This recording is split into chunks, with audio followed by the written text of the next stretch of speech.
Hello and welcome. My name is Goscalyon, and this is not another episode of 5 Lives and 5 Styles. However, this is the 5 Lives and 5 Styles world. I started this one over a year ago now, and we have spent, look at this, 2018 days in this world. It has been quite the journey, and over the time I have improved as a content creator, speaking to the camera, a lot more comfortable now. And I think I've also improved as a builder. If I just look at some of the things that I have built later on, it is only getting better and I'm learning more and more. And I hope to keep doing that over the years to come. But to celebrate the 2000 days passing, I have created a set of 2 episodes, this one being the first one, to celebrate and to look back at all of the things that we have made. So I made a compilation, or more an assembly, of all of the episodes in a row, cutting out some of the intros and outros to streamline the whole thing, and here you go. Enjoy the roughness of the first 2 episodes and the roughness of some of the things, but I hope you enjoy nonetheless. Before we begin, I want to talk about what I want to achieve for this episode. First off, there's a number of saplings I need in order to build my starter house, a few of which I hope to find along my trip to the start location of where I want to build. I scouted this world ahead of time, checking only for suitable biomes and a build location. Then, I will also need 1 or more amethyst geodes for both amethyst and calcite. I also want to gear up and get myself some diamond gear with maybe a few early enchantments. I'm not going to set up a full village just yet, but I would like to at least prepare the basics. Some simple farms, some animals, and unlock a few traits. And lastly, I want to build my starter house. Let's get started and chop the first tree and make some tools.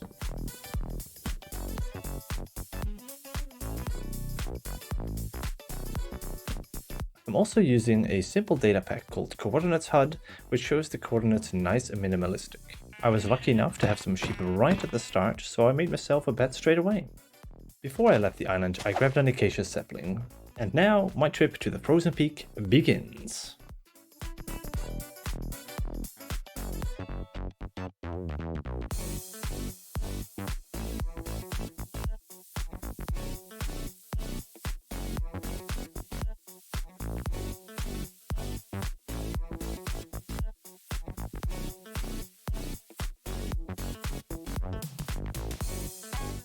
I spotted some coal and made myself a stone pickaxe to collect some of it, but then I spotted this. Okay, spawned a skeleton.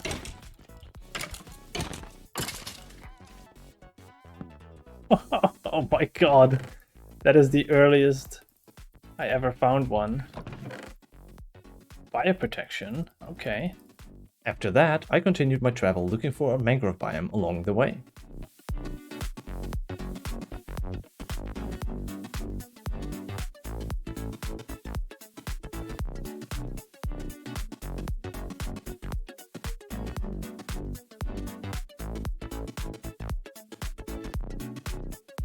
I stumbled upon a few villages with not much loot, however I did grab the iron nuggets from a portal.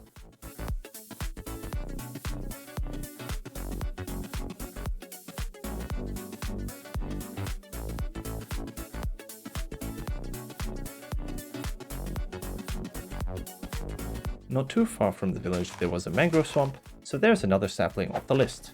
And of course there is a jungle right next door. I also grabbed cacao beans and some bamboo, which can be useful for scaffolding and fuel. I found yet another portal with more iron nuggets and some obsidian. And it is about time that I craft my first piece of gear.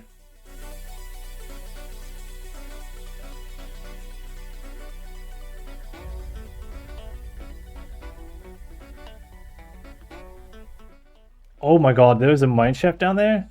I'm not going down there, but I do want to see. Oh, wow. Okay, that is a long chain. What in the world? After being stumped, I continued the last stretch of the journey and collected some more leather.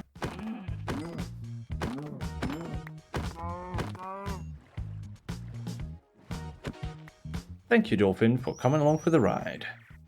We just need 1 more trip across the ocean. What is that? That is a very wild approach. That is such... Is that a cave? What? And then, finally, just beyond Minecraft's craziest cave entrance I've ever seen, There lies the frozen peaks, our destination.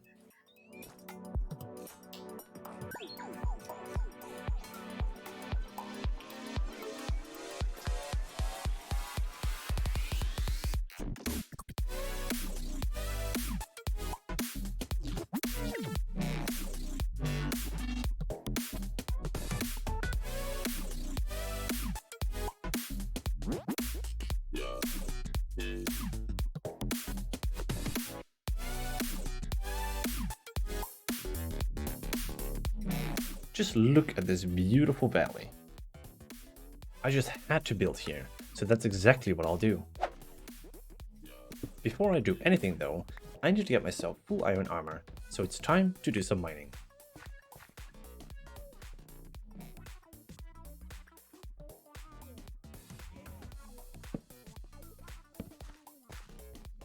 Just in case we have to get...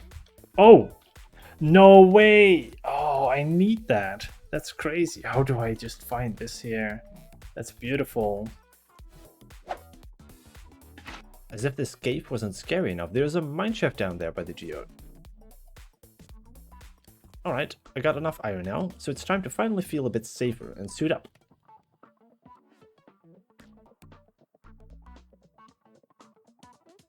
And I made a little friend on the way out.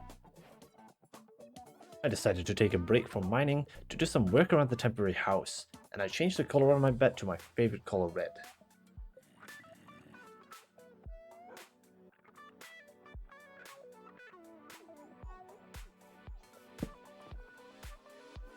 To prepare for making an enchantment setup, I made a simple temporary sugarcane farm.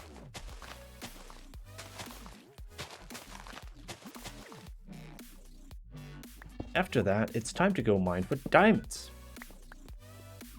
Oh boy, I see a massive cave up ahead.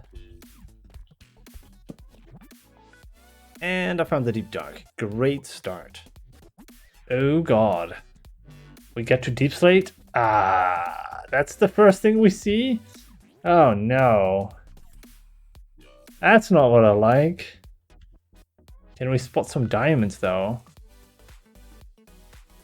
Oh my goodness. Ooh, diamonds! Our first set of diamonds!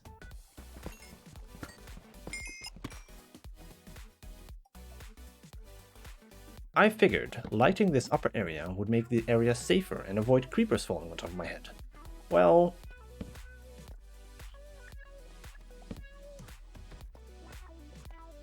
Oh, yeah, I thought so. Oh my god. Oh no. Oh my god. That went totally according to plan. I wasn't in danger of dying at all. It's time to take a break from caving for diamonds. I spent hours searching and only found 6 so far.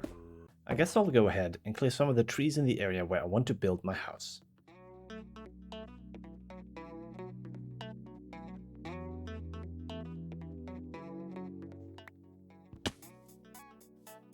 I can make this jump. Look, I'll do it right now.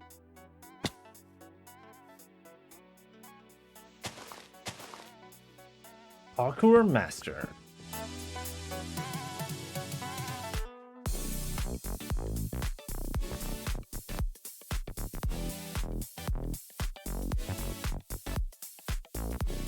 I then went ahead and grabbed some obsidian from a nearby lava pool.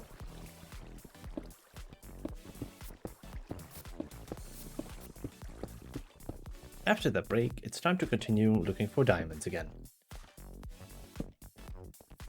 There's a diamond!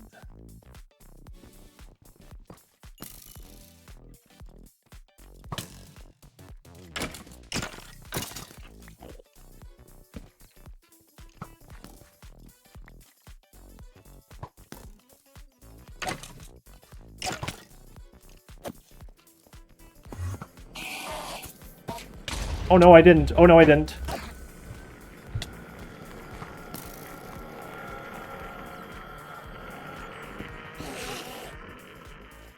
Oh my.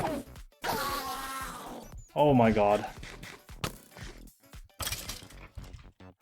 Oh my goodness. Oh, phew. That was a close call right there. Holy. I just completely forgot about the water bucket as well. This got me scared and I stopped caving for a bit, especially considering the fact that I once again spent hours looking for diamonds and only found 7. I decided to go strip mining instead. Oh look, another geode!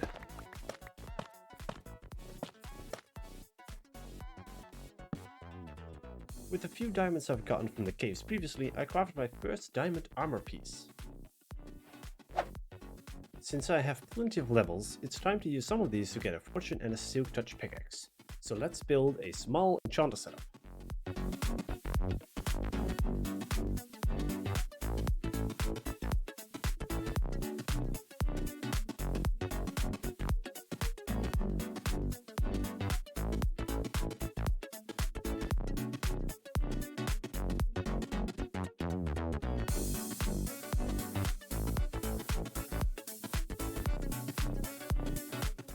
First pickaxe enchant is not so great, but I ended up enchanting my diamond chestplate as well, since it had protection 4 show up.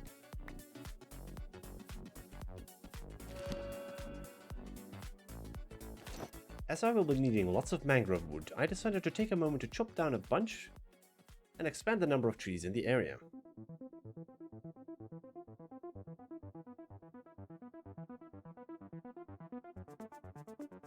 Then, I also decided to mine out the first geode I found of its calcite and amethyst blocks.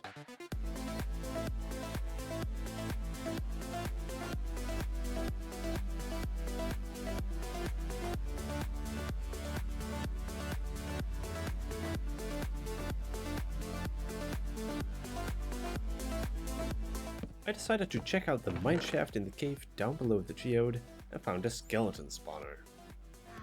And I also found yet more deep dark. Mining like this has been extremely terrifying compared to mining in Minecraft normally, especially knowing death means losing a life. And to make matters worse, there's deep dark all around me.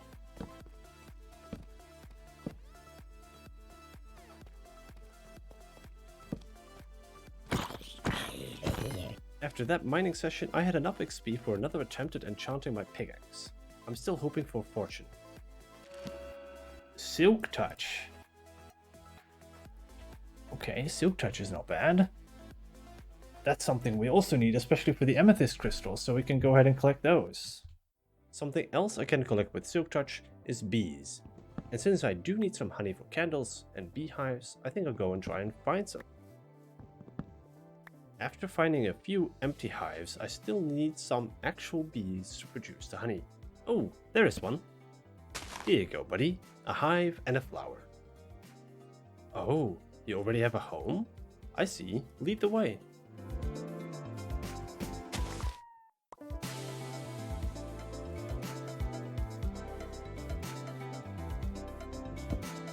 Oh, it's a triple hive. I'm so lucky. To keep progressing my goals of the episode, I still needed to collect some dark oak saplings. 4 of these are required to grow a tree, so I searched for dark forest to go and grab some.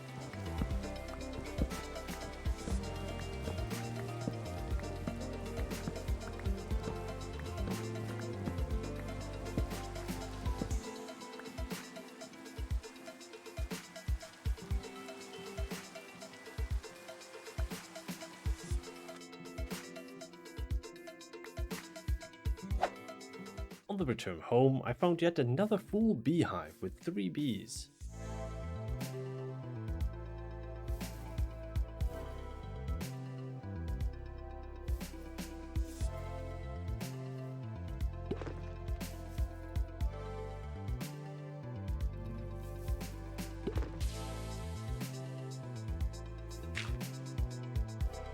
However, one of the bees was very stubborn and wanted red flowers instead.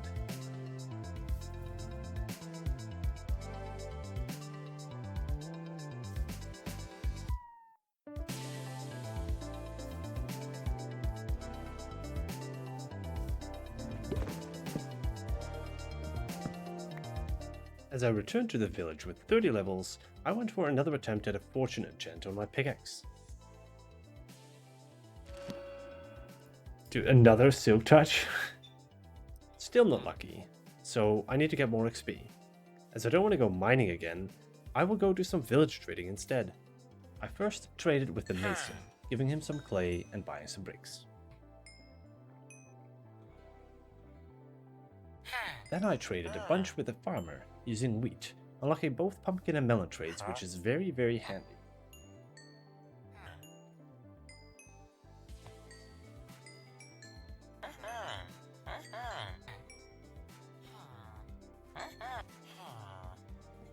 I used some of the emeralds I got so far to unlock more trades with a mason. The result gave me some polished andesite for the house. Not bad. Buying that unlocked even more mason trades. Unfortunately, those are not currently blocks that I'm looking for. I collected some more clay to sell for some emeralds, so I could trade with the toolsmith and unlock some useful trades there. It unlocked an iron trade. Very useful.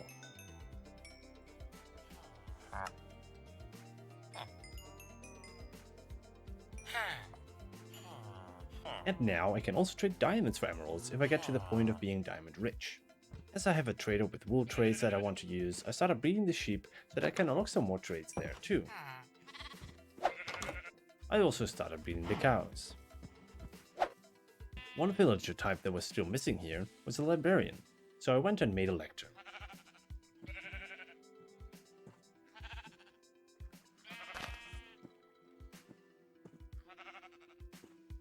In the meantime, the trades on the villagers had reset, so I could trade more iron and unlock some more trades.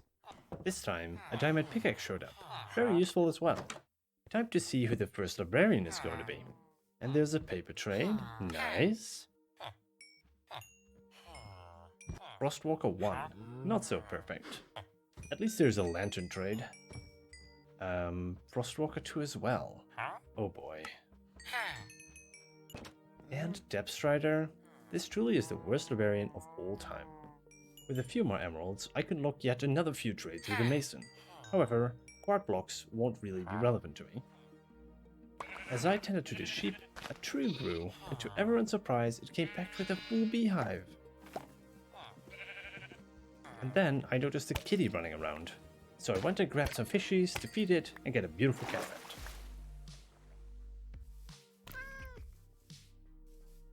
What shall I name this beauty? And while we're at it, the dog at the base also doesn't have a name. Give me all your suggestions. With the remaining emeralds, I bought myself an extra diamond pick, which hopefully will have fortune on it soon. I think that's enough training for now. I've unlocked some very useful trades, so I call this village prepared. As I'm working towards my starter house, many more resources need to be gathered. A lot of that is mangrove wood, so here's another compilation of me cutting trees.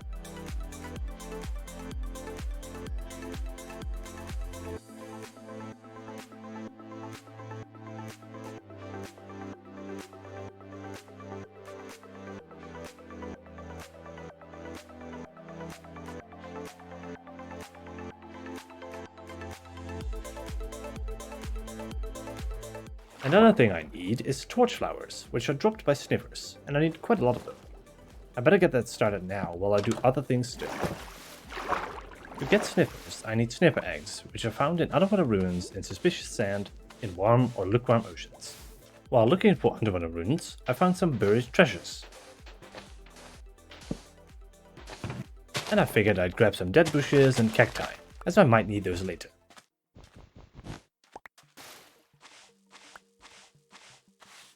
Oh look, the first sniffer egg! However, I will need another one to breed them.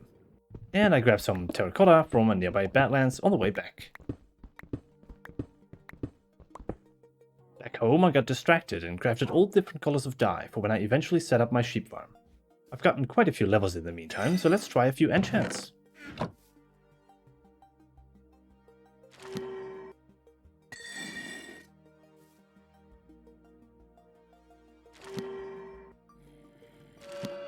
Finally, fortune! I can now go dig up all those diamonds and make the rest of my gear.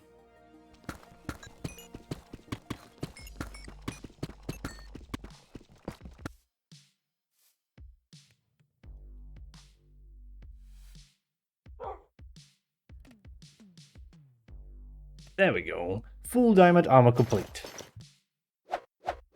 With that out of the way, exploration should be a lot safer. Since there are quite a few random things left to grab from nearby biomes, here's a compilation of me gathering.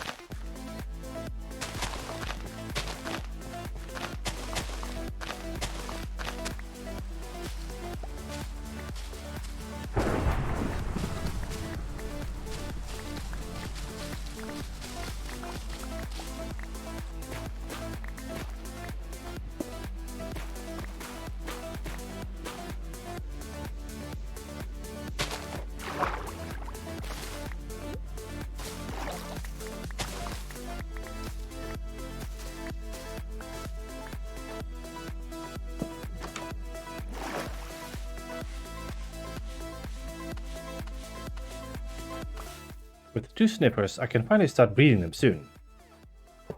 I didn't really plan on going to the Nether in the first episode, but then I realized I wanted to use blackstone. So here we are.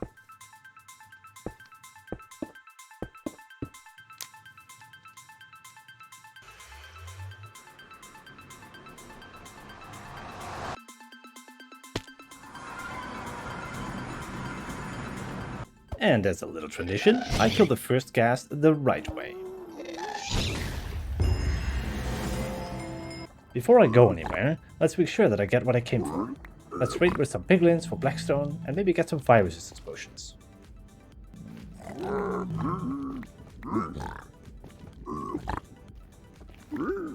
I didn't even leave the area around the portal and there is already a bastion here. Luckily, it has a chest room right here in the open. I might as well check it out. Looks safe to me. Let's make sure that nobody comes in while I loot though.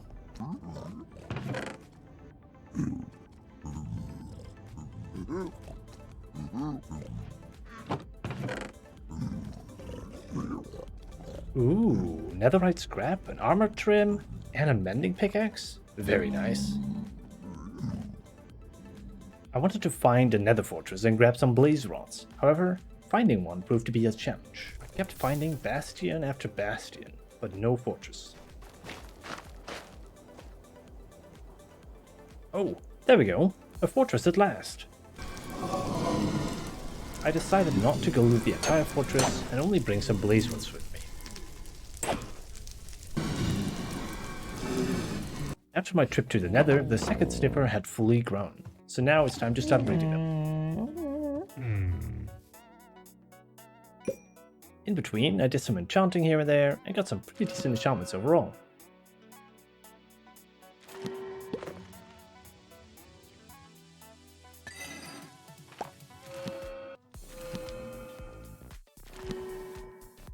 As I have gathered all the materials I need to build my starter house in these double chests, it's time for a proper time-lapse build mode.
Alright, there it is, my starter house completely done. And while we waited for the time lapse, I also went ahead and did the interior. So here is the living room. We've got some nice, very cozy fireplace here. A small alchemy room. I also filled some of these chests with some goodies, like seeds over here in a little storage area. And then all the way up to the very big room with a bunch of storage some plants, and a reading corner. Of course, we have some big windows out to look outside.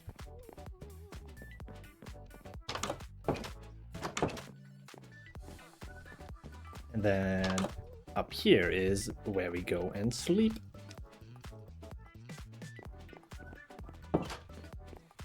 Of course, we have a bed for on the road as well. And then the last floor is basically outside. We've got a little area. I can still place something here. I still have to replace that light. Well, I'll get to it eventually. Then all the way at the top, there's nothing really here. Just a small decoration.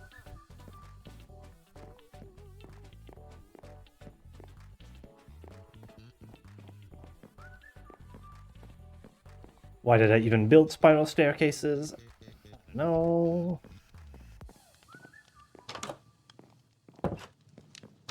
We also have a little garden here. With, of course, many torch flowers that are found all across the building. I used to decorate near the house windows. Something that I also did is make some farms. As you can see, I bred the snippers quite a bit. I added a bit of a collection system down here so that I can actually get some torchflower seeds while waiting. For now, we have some very basic farms. We have pumpkins. I think I destroyed the melons by accident. We've got some carrots and potatoes and some wheat and sugar and a few other things. But this is all temporary and will be replaced in the future. And to explain a little bit about what I built here and what I used a bunch of amethyst, as you can see in the roof, because that is a bit of the magical aspect that I'm using in this build. And then I used a combination of mangrove wood and dark oak wood as the main components. And I filled it in with a bunch of calcite and some deep slate. And then, of course, there is a little tower in the back that is made of calcite, diorite, and some andesite. And then, of course, there is a small section on this corner here that is mostly mud and mud brick. And of course, the walls at the bottom here are filled in with some terracotta. Last time I built this starter house and got a nice set of gear. This episode is going to be a lot more buildy. I want a few farms for villagers and some place for animals. Lastly, I want to terraform the area and create a river. So first off, I will need to do a few things to prepare for this. I will need a villager breeder to put a few villagers in the farms, and I will need to gather a bunch of materials. One of the resources that will take a bit longer to collect is dripstone. I currently have very little of it, so I've set up a small area to farm some of this while we terraform and build. Later down the line, I will build a bigger and more automated farm.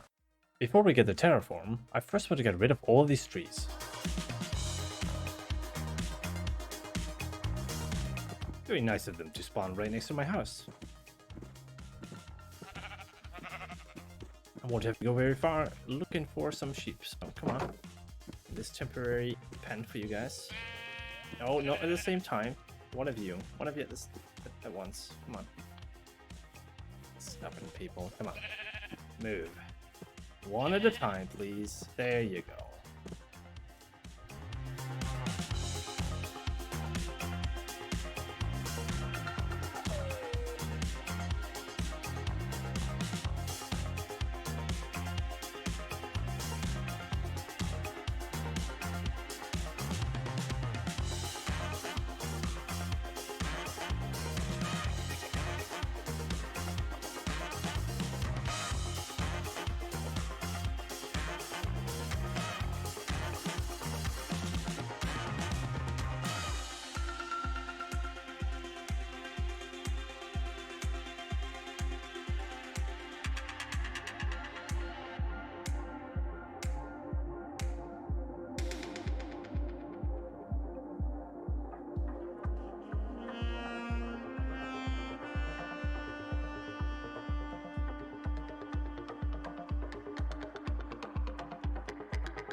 Well, that's deforestation completed and an X destroyed almost. Well, we better get that repaired. Many of the resources I need for terraforming are from the Nether, so I did several trips to gather some nylium, nether wart, and flowers.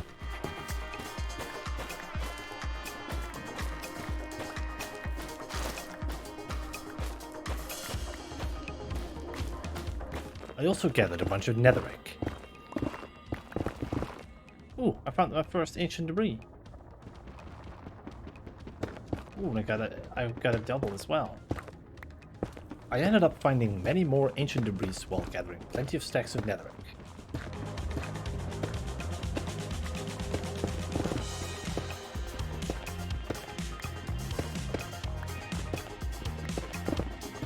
After that, I need a lot of mud. However, making them manually is really slow. So I made a machine following an example by Madzify to make the process of making mud super easy.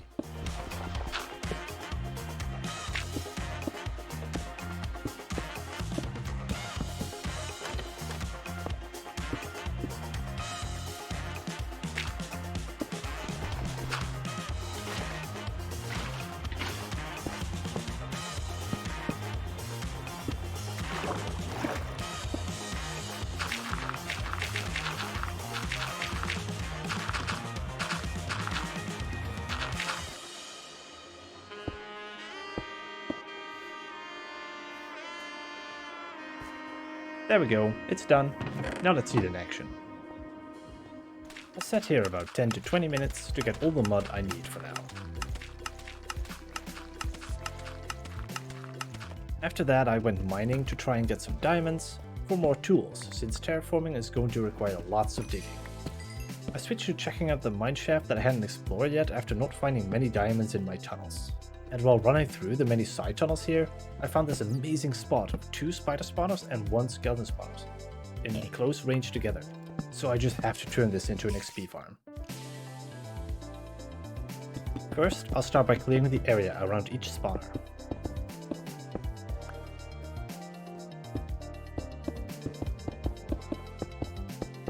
Then I will combine the 2 spider spawners and push them up with water flows onto walls, pushing them into a new water flow.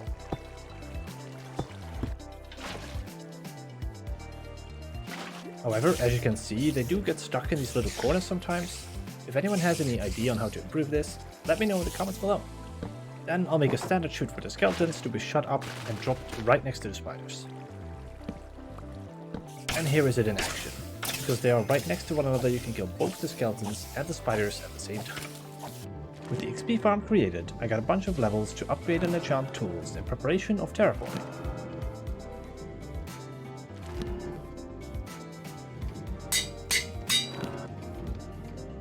Versus 4, still touch, and I'm breaking. That's good.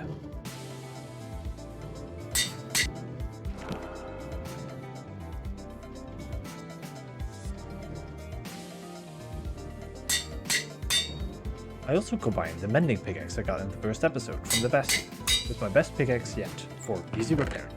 And lastly, I went and added a librarian in the village nearby with a looting book to upgrade my sword. I made sure to get 2 books to combine them to have looting 3. Now that we have good tools, there's still a few more resources missing before we can terraform, one of which is andesite.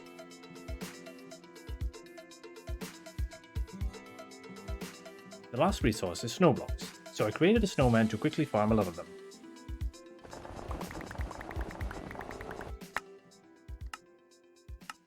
I'm gonna go ahead and start out with some terraforming. First off, I'm going to be changing this entire hill over here and a bunch of the lands around the house into just plain netherrack.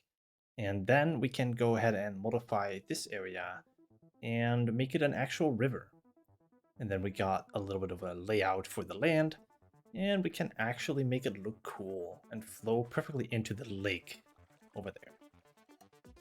However, before I turn everything into netherrack, I really quickly cut out some guidelines for where the river will be.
Now that everything is netherrack, let's get that river in.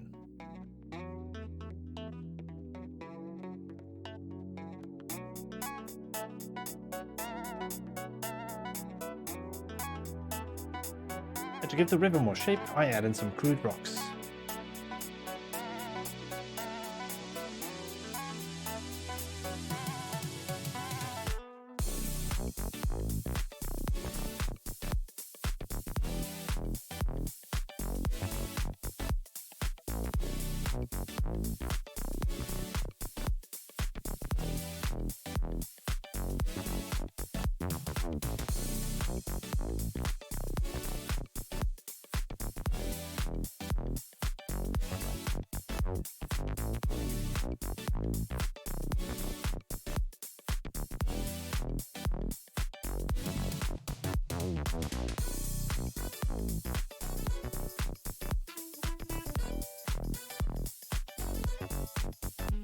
Now that we have a few rocks and the river in, I want to get a few more decorative blocks for the lake.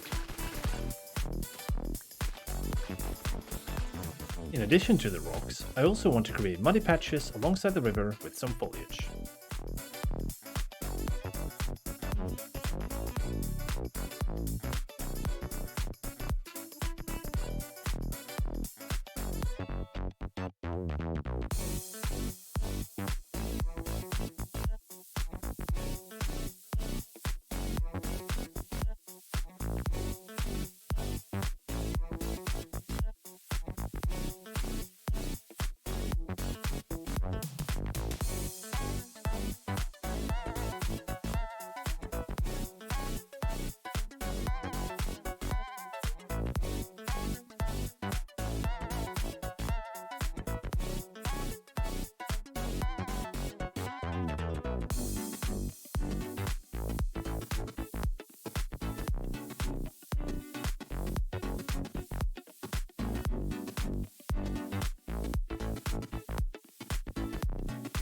And then it's time to turn the netherrack into a combination of nylium, crimson wood, and netherwort blocks.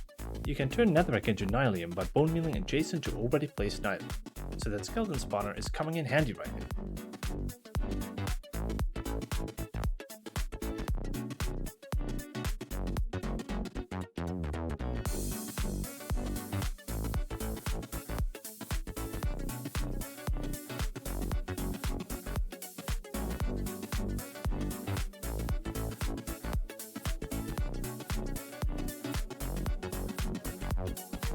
I also give the rocks more detail by adding in some dripstone spikes.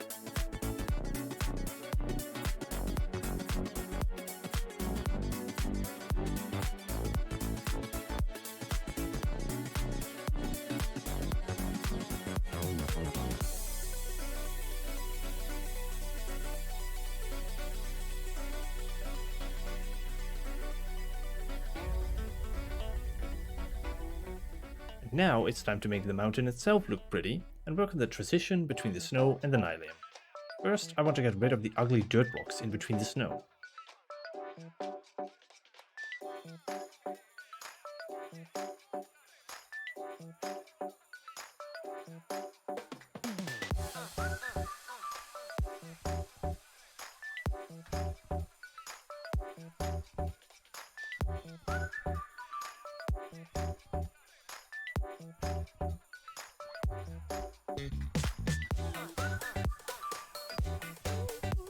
Then I add a layer of tuff and andesite to connect the rocks to the snow.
Now, the majority of the terrain is done.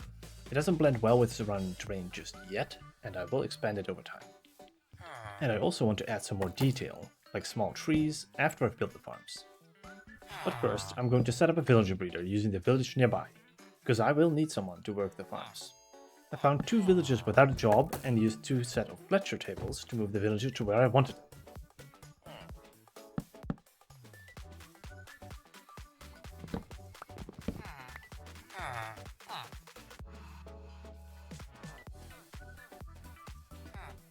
At night, however, the villagers go look for the nearest bed and start running back to the village.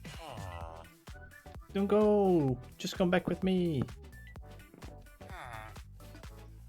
In the end, I successfully got them to where I wanted and created a breeder setup. Hello guys! You will be called Jimmy from now on, and you will be Bill.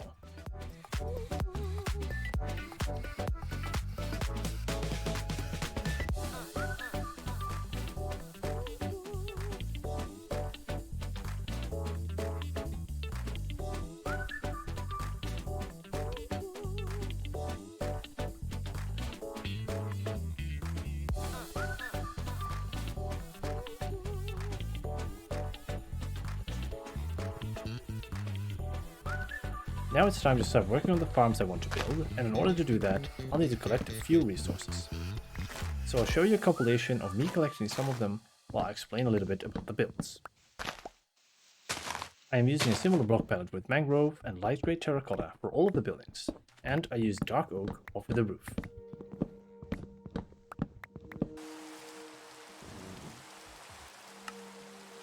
And as I'm going to make all the farms greenhouses, I'm going to need a lot of glass. And I mean a lot of glass. I also want to automate them, so I made a bunch of redstone components.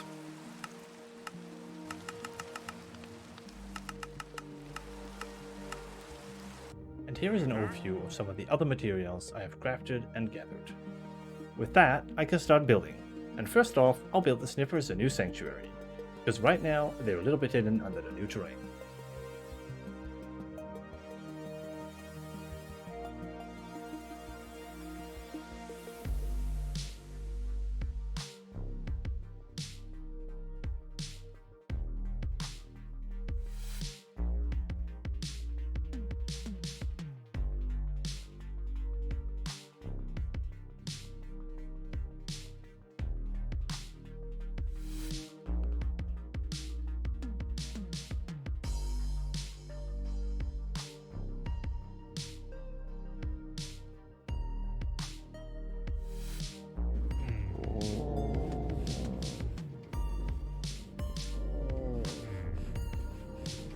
Now we can move the snippers into the new house. I used some leads to move them along faster, and they just about fit through.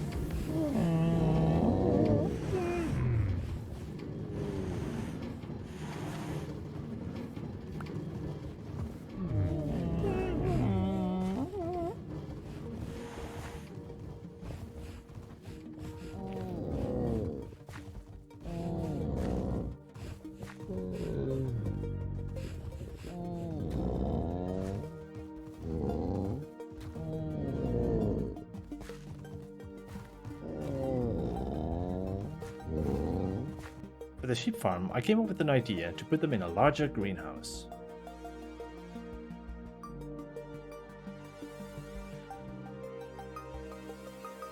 Of course, with several torch flowers along the sides.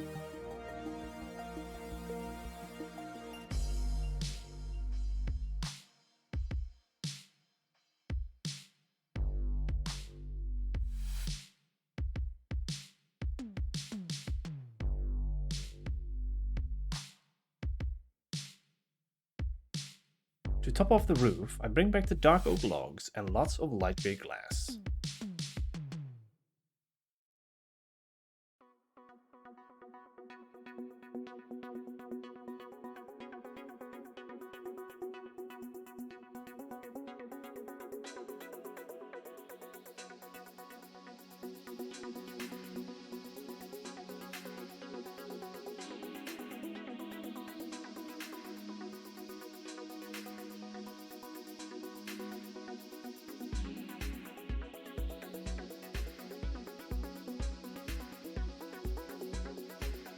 With the interior, I wanted it to be functional, but still look pretty, so I tried to hide the redstone as much as I can, and I put each color of sheep in a circle.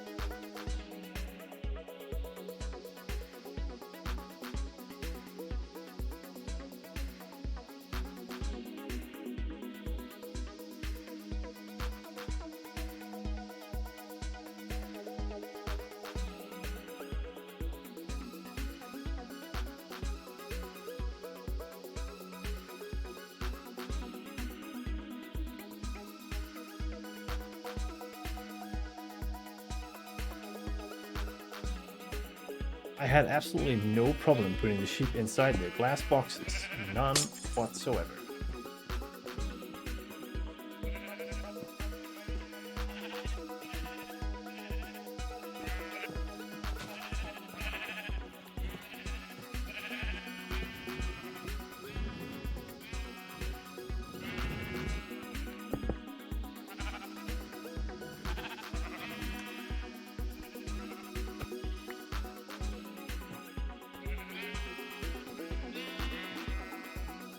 And to finish it off, I fill up the entire room with leaves, moss, flowers, and in the center some storage containers.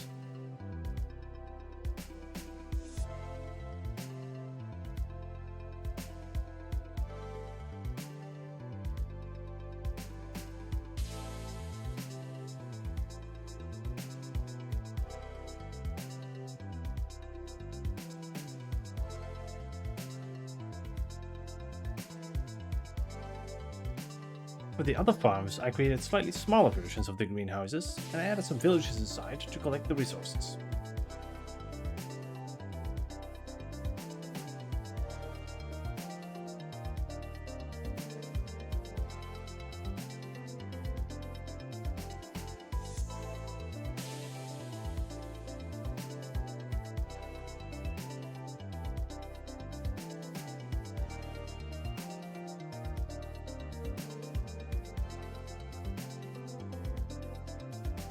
I use hopper minecarts to collect the resources when the farmer tries to share the food with the other villager.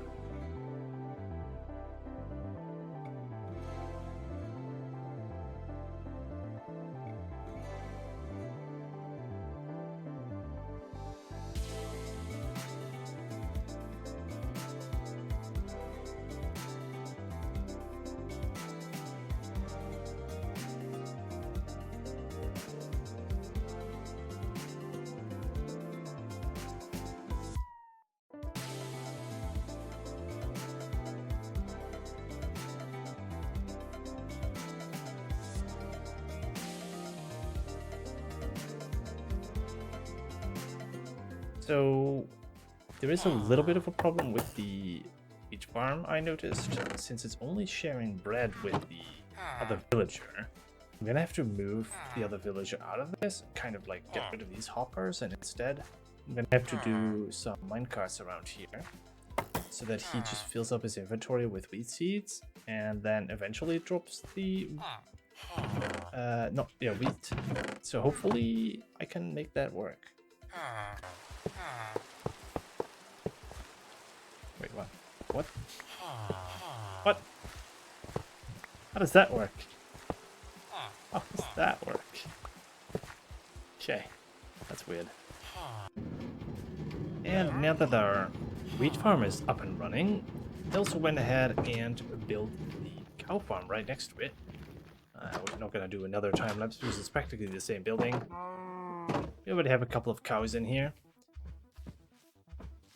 And so yeah, I will be breeding those.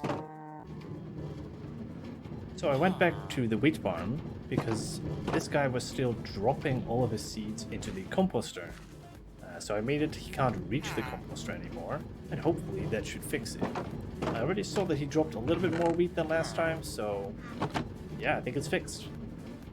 I have one more building left to add, a place to store all the produce and seeds, or in other words, a silo.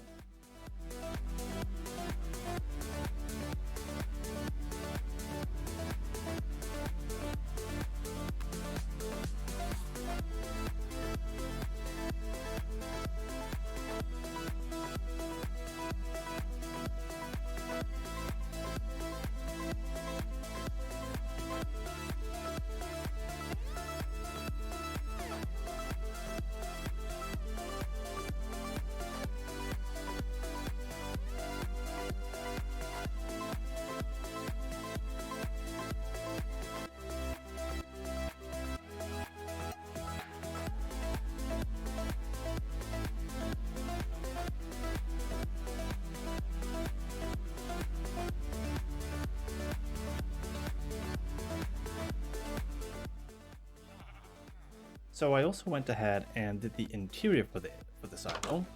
And you can see it right here. I mostly put some storage in here, and as you can see, I already filled it. Put some pumpkins here, some melons, some apples, and I used the invisible item frames here, so you can basically shear the item frame and turn it invisible. So this is mostly just going to be a bit of a storage building, and on the outside I have added a bit of a cart, as you can see, for the transportation of goods.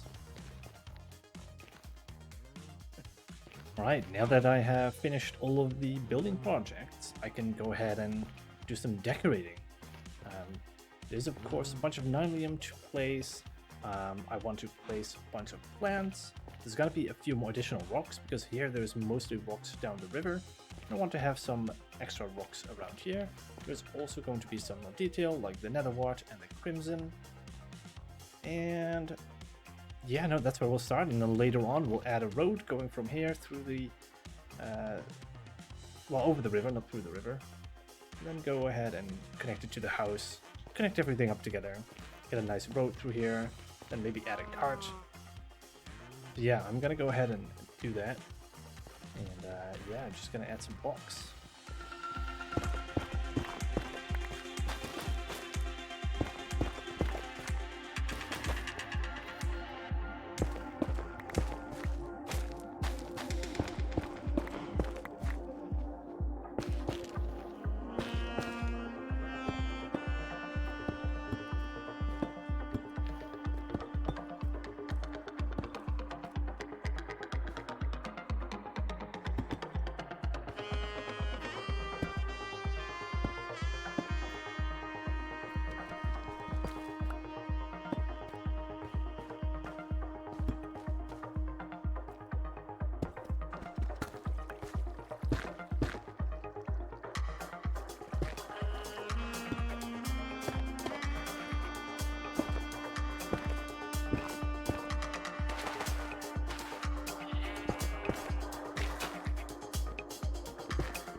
These buildings are all pretty nice, but not very connected, so let's build a road.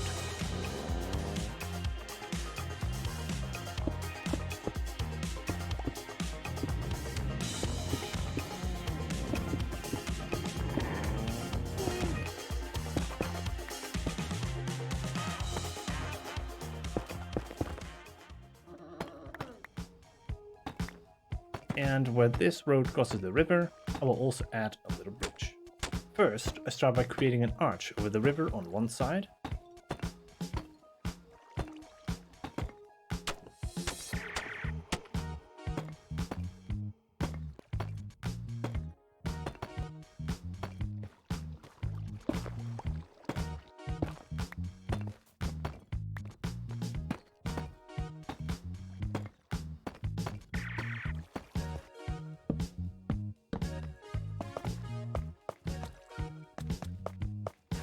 Fill in the center with similar blocks to the regular.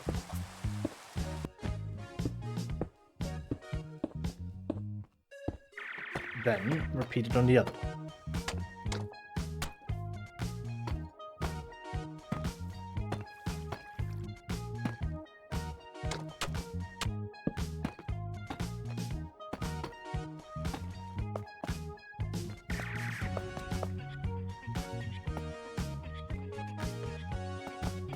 Finally, we add some plants underneath.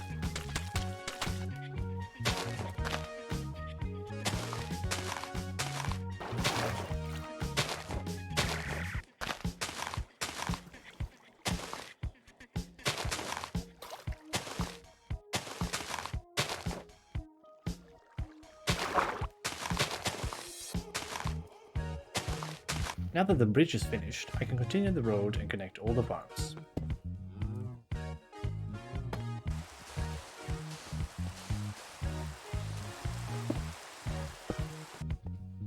So now that I have most of the road done, I'm going to be adding a few lanterns, or lampposts better said.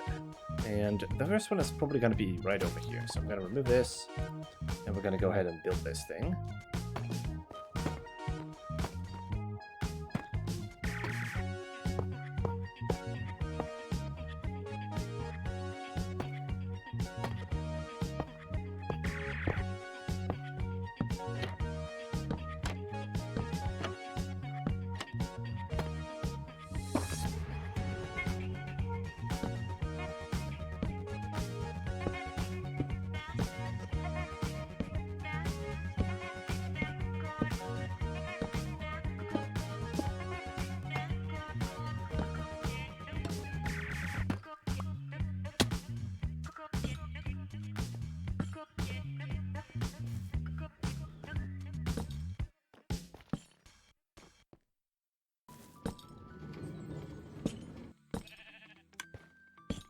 Today I want to start off with enchanting my shield, because to be honest, I didn't even know that was a thing.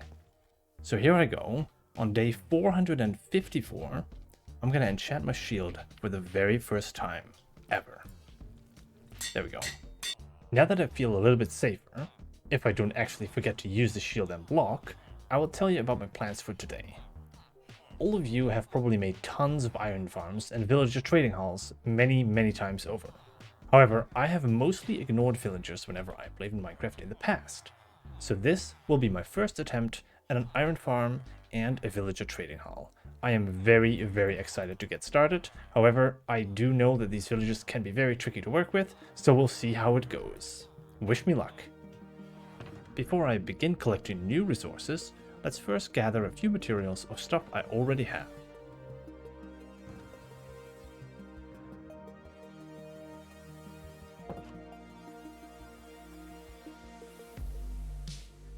Now this is where I want to have this beautiful trading hall, and it's going to be eventually a beautiful port area, because this is actually so beautiful and perfect for a port. Now it does have an underground sea monument, or however you want to call them, but that's not a problem. And I'm not going to be terraforming this area just as much as I've done that one, at least not from the start, because I do intend to have this a beautiful port area, so I assume it's mostly going to be like paths and some markets and maybe a big storage house eventually, and docks. So it's mostly going to be non-natural area. So I think I'll leave all of the terraforming to after.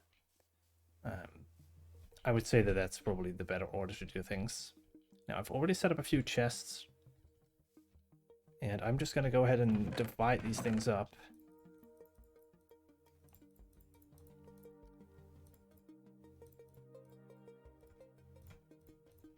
Most of the resources that I'm going to be needing for this build is a lot of logs. I'm going to be needing mangrove logs, dark oak logs, jungle logs, even some acacia logs, because there's a bunch of really cool textures that I want to be using. Now, obviously, mangrove and dark oak are the main building blocks that I've been using for these houses as well. But now I want to bring in a few more different colors, like the regular spruce and oak even. So that's at least 6 or 7 types of logs that I'm going to be using throughout the build. With the location of the trading hall being somewhat away from the villager breeder, let's create a minecart track to easily transport the villagers. I can then also make myself a small curing station somewhere near the start. So first we get this, and then we just flip them all over to the other side. Then get boop. Johnny. We're gonna name him Johnny. Oh, hello. How convenient of you. I will put you in your position perfectly the first try.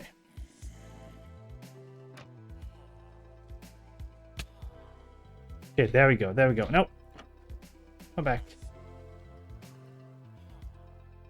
Come on. Come on, where are you going? Come on.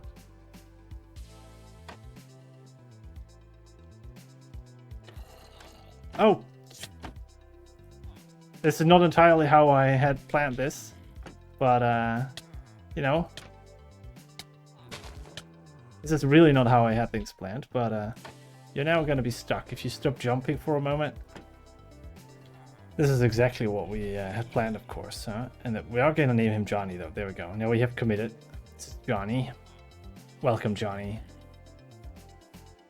This is your new home.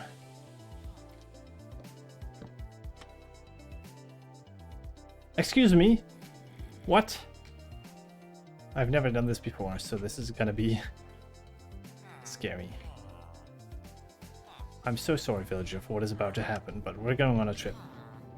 After fiddling around, testing and figuring things out with infecting villagers using the zombie, I then prepared a few villagers with mending and feather falling.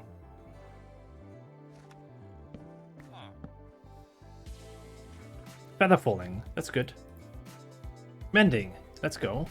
So we lock this in. However, that didn't go too smoothly because of the zombie not seeing the villager. So I switched over to a new setup, and this one seems to work a lot better.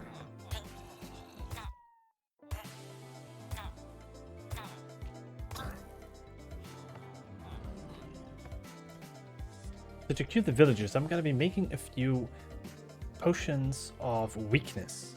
And I'm probably going to be making them splash potions to heal multiple at once. And I'm also going to be needing some golden apples. Probably need to get a few more blaze rods as well. Let's get a few golden apples. Gonna need a lot more, of course, so we might need to do some caving to get some more gold. There we go. Potion of weakness. And now, I didn't mean to take them out, but now I add gunpowder to them to turn them into splash potions. And there we go.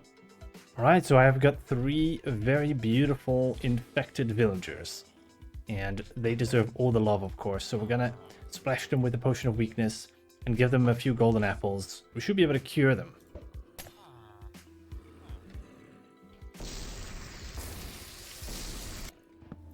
There we go. We got our first cured villager. This is the feather falling one. Wow. That is a good discount. So now that I have all these mending books, I'm going to need to repair all of my tools and essentially enchant all of them with mending as well. Put mending on my gear. I'm just gonna go ahead and spend a lot of time down in the mob spawner. So now that my armor is fully repaired and it all got mending, I'm gonna be having to do the same for all of the tools. Now some of them I put mending on earlier, but I'm gonna do the same for the rest. So this shovel, this silk touch pickaxe, and the diamond sword, and also the diamond hoe. I'm gonna do all of those as well. There we go, beautiful, everything repaired. After setting up the villager queuing station, it is now time for a quick mining trip for some gold. And I took the time to light up a few massive caves. The amount of mobs that spawn in these caves require me to use the bow a lot more, improving my aim greatly.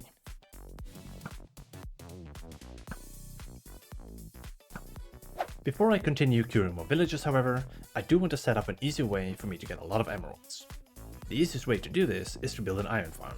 This not only helps with the iron supply that I'll need, but is really useful for trading with villagers. I'll start by clearing this area and making it non-spawnable with slabs, and then I'll create a path with rails to transport the villagers here. Now, I didn't really know how any of this works, so I watched a video by Pixelriffs, and I really appreciated the excellent explanation of the mechanics. Essentially, the villagers need to be scared of the zombie, but also be allowed to sleep in order for the iron golems to spawn. That's where the flower pot comes in. It allows villagers to break a line of sight with the zombie occasionally. Talking about the zombie, I caught one. There we go. Flawless. Now we need to give him a name, Johnny. Then, when a villager is scared, it looks in the nearby 60 blocks around him to find an iron golem, and otherwise spawns one. I then, of course, control where it spawns, so that it ends up in our lava pit. And once again, I did nothing wrong while building this. Of course, it went flawlessly. Oh no, I placed him too low! Oh, I'm gonna have to move him.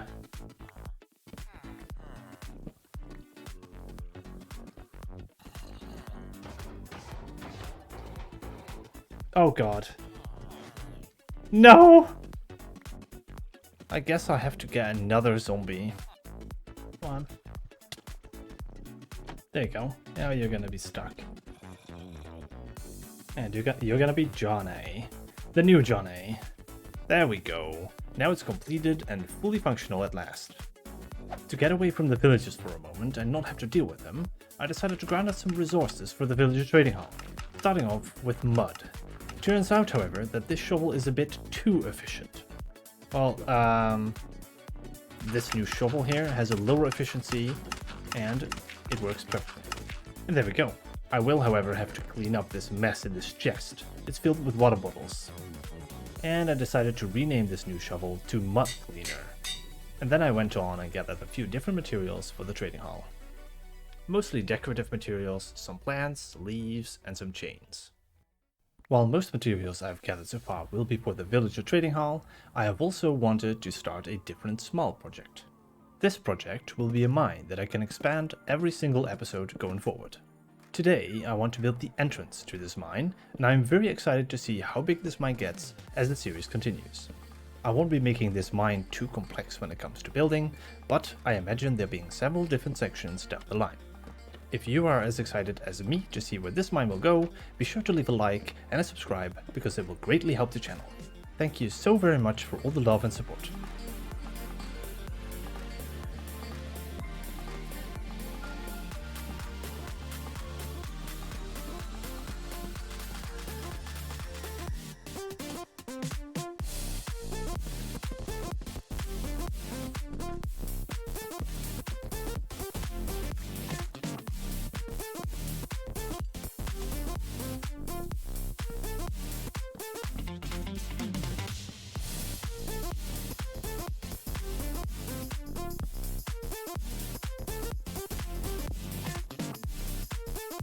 And there we go, a nice entrance to the mine.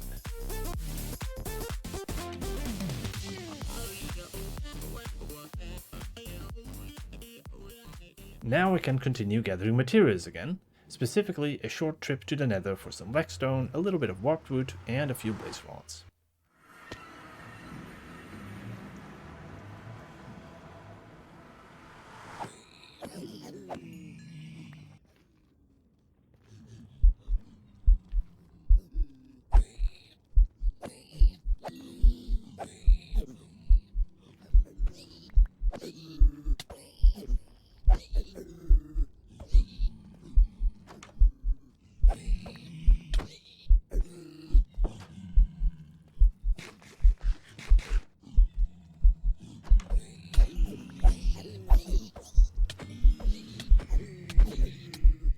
Oh.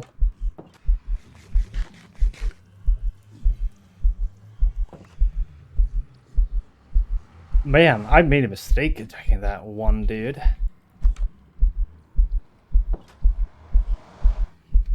My gold helmet is also destroyed. I need to leave. No! No! Oh my god. I actually died. That was a mistake. I should never have attacked it.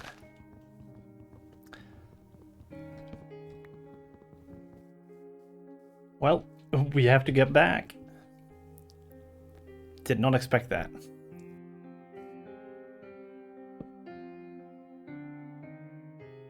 Well, I will definitely be finishing my plans for this episode. But our main focus will soon shift over to the new style. There are still a few projects that I will finish up with this style, like the river and making the terraformed land connect properly. But yeah, the idea was to collect some resources from the Nether. Well, that went poorly. I shouldn't have attacked the piglin, and I should have used my shield. Now is the moment to find out if my stuff is still there. Oh, it is.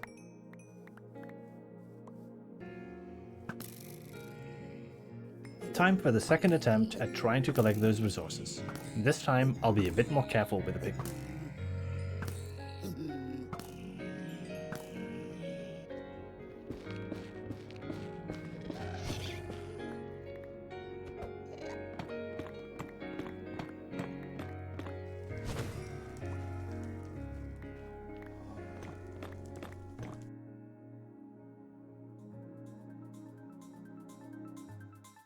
Okay, we're back in the safer overworld, and the only resources still needed for the trading hall are logs. A bunch of them. A little bit of jungle and acacia, and a lot of mangrove, spruce, and dark oak logs. I also, once again, need a lot of glass, so here we go again, collecting and smelting a lot of sand. Then I quickly craft them up in the needed parts, mainly a bunch of trapdoors, and move them all over to the location where I'm gonna build. So now that I have gathered all of the materials, I think it's time that I start building. And as I said earlier, I am going to be building the trading hall right over here. It will have a very nice outlook over the water. Eventually I will turn this whole area into a port. And, you know, with the river going to extend all the way down here, eventually I will connect this up all together. And for now I have a temporary line for the villagers that I will eventually connect to the building and drop the villager off inside the trading hall. But you know, I've got the materials here and I'm just gonna go ahead and start building.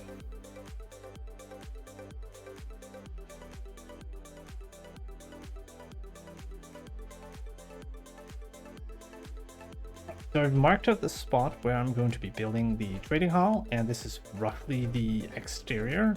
So now that we have the whole floor plan laid out, I'm going to start building. Now, this will probably be connected to the surrounding land, but I do want to start building at least one up here. We start out with a layer of acacia wood, which is going to be roughly like this all the way around. And it is a very similar tone to stone that I've been using in like the previous builds over there. And I'm going to combine that with the beautiful nether bricks with some of, oh, not these.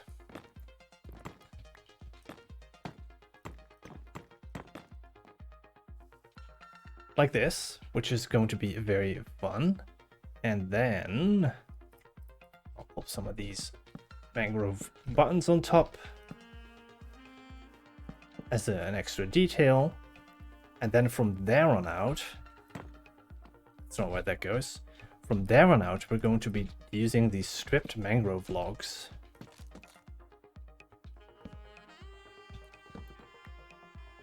Like so.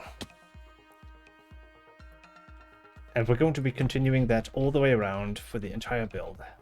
Now let's switch over to a time lapse to show the first layer completed.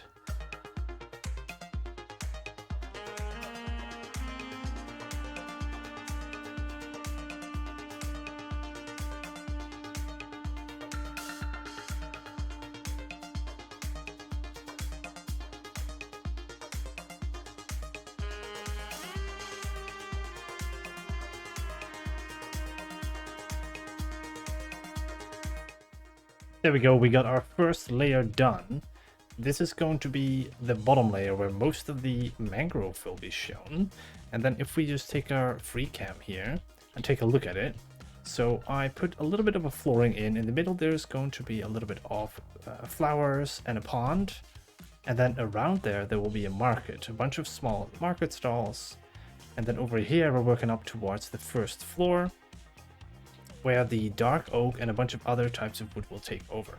So that's where I'll continue on next. Now obviously there will be a few details along the top here, as with the other buildings like the amethyst blocks and some trapdoors and stuff. So let's go ahead and work on the next few layers.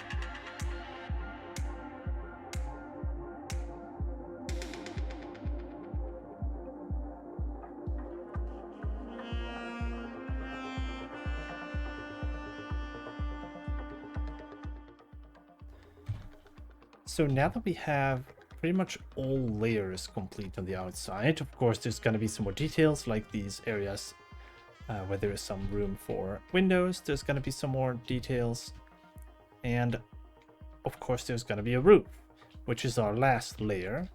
The roof is going to be mostly glass because I want this to be as open as possible. And as you can see from the top, this is roughly where the 2 layers are going to be. And you'll be able to see all layers through the roof. And I think that will work out quite nicely. So that's pretty much what we're going to do. We're going to go ahead and place a bunch of glass. And I think that'll make for a great roof.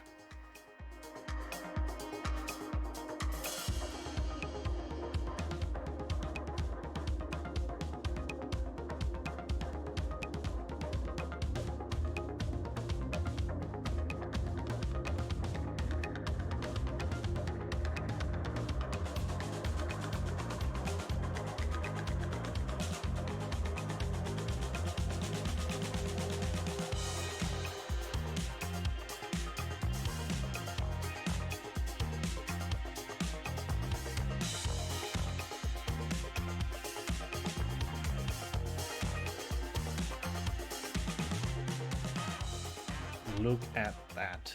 Behind me is the completed villager trading hall. And I am so happy with how it turned out. It looks so cool. And I even went ahead and added a bunch of villagers into it. Now, before I am going to give you guys a beautiful tour of the interior and show you all the villagers and stuff, I will first show you a couple of clips of everywhere where it went wrong, pretty much. The struggles, at least, of putting all the villagers in. So yeah, enjoy.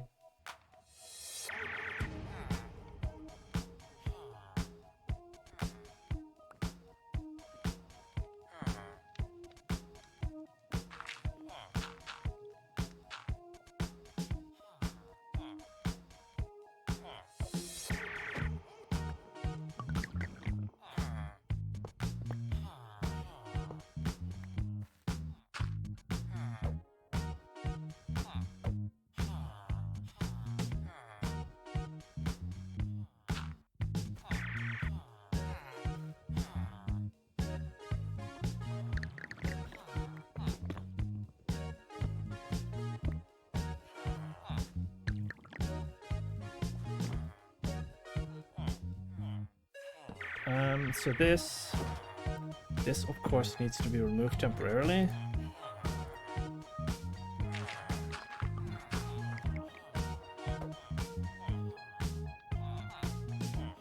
Oh, don't tell. Oh, God. Well, I hope you enjoyed the few clips of me putting villagers into this thing.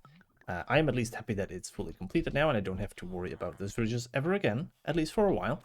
So yeah, let me go ahead and give you a beautiful look of this place. For the bottom floor, I have quite a few different villagers. I have a few butchers, some clerics, a bunch of masons, armorers, and some swordsmen, I think it is. Over here. Fleshers and weaponsmiths, yeah, that's right.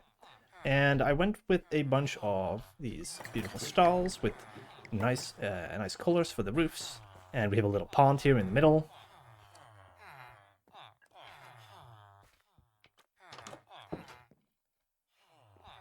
And as we go up,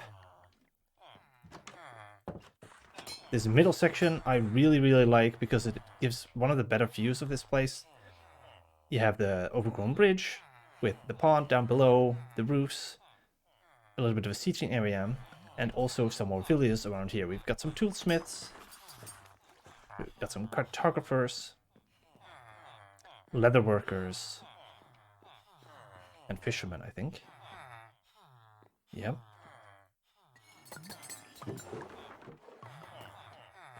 And then here on the bridge we have a couple of small seatings as well. And then for the final layer, we mostly have librarians. And also a couple of shepherds in the middle bits. And then we've got this beautiful chandelier in the middle. And we've got a beautiful set of flowers in the middle as well. And then, yeah, look out of the window. We can see everything that we've built so far. Over there. And over there, the mine. Eventually, this whole section will end over here. And it will probably continue to over here. Maybe all the way to the mine. I'm not sure exactly how far I will take this. Because as I died, I will now be switching over to a new style. And for this new style, I will pretty much be focusing on some more underground stuff. And we're going to be starting with the mine, the transformation of that.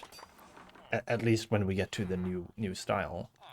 For the next episode, however, I would like to at least finish the river, maybe, and do a bit of foliage. Because there could be a few nice trees.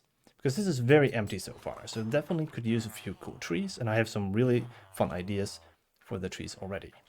So that's, I think, what's going to be for the next episode. There will still be a few projects that I would like to do for this area, like, for example, the villager breeder, that definitely deserves a house, and the river needs to be fully completed to over here. And I think there will still be some terraforming to be doing, so maybe I will just throw in a few streams or something to do some terraforming instead of a video. We'll see how it goes, because that's a lot of work. And yeah, in the future, the new style, I'm not sure when we are going to get to it, but I'm very, very excited for all of it. Well, we're starting this episode with one less life. I can't believe I died. I was silly, I didn't block. What an idiot. Anyway, I'm starting it here because there is a bunch of leftover farms from where we first started. These were all temporary. And while I don't necessarily have all of these automated or have ideas to make them automated just yet, and that will probably happen at some point in the future, I do want to get rid of them here. Same with the composter and furnace over there and the cacao beans. Yeah, I just want to make this area look pretty, and where I'm standing right now, I want to build a big tree. And I want to also build some more big trees around the area, probably one over there on the hill, and maybe one in the distance, and some more extra small foliage all around, like some small trees and stuff. And I want to connect this area a little bit further, and make this area a nice, connect the mountain, like I did with the andesite. Eventually we'll get to where we can wrap this up and go to the next style. I am planning to also make a mangrove farm, an automated one, so I don't have to keep chopping down these trees. They are horrible to do, and I'm going to need so much more mangrove wood. It's time we automate that. We're going to be placing this sugarcane farm. I think I want to place it next to the river. Make like a sugarcane section next to the river. Make it a little bit more sense. Finally cover this up. Get rid of the cocoa beans. I might make some temporary house somewhere or a temporary place for them. Not yet though, I'm just going to move them somewhere else. The bamboo, not sure about that either, but I'm just going to move all of this stuff away.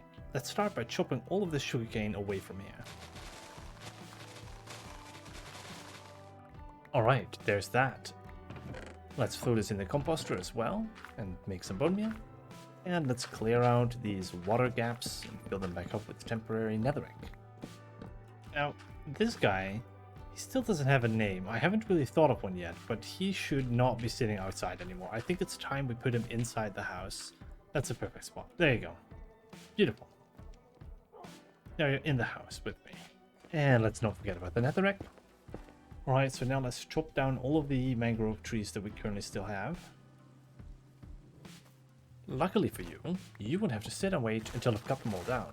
We can just cut straight to the end. All of the mangrove trees are gone.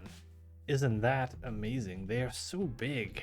It opens up a whole area here, and I'm just gonna go ahead and put a big tree right here. And first, I didn't really realize how open it was until now the mangrove trees are all gone, so this is gonna fit beautifully, and I can't wait to build it. Next up, we have some more trees to deal with.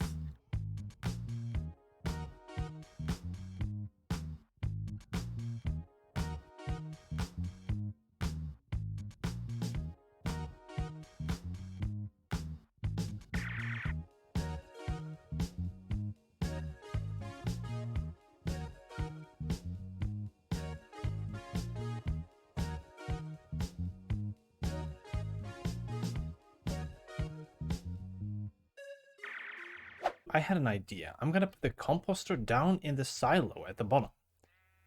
And maybe I could pair it up with like some chest up here eventually and just have some of the compost, aka the bone meal, end up in this chest here. But for now, I think we should go ahead and go down here a little bit. I think there's room down here, right? Sure, yeah. Let's build it down here. Let's remove the old setup. And let's build a small area underneath the silo for the composter to go in. I'll add this ladder as a way down. And then I'll clear out a small area.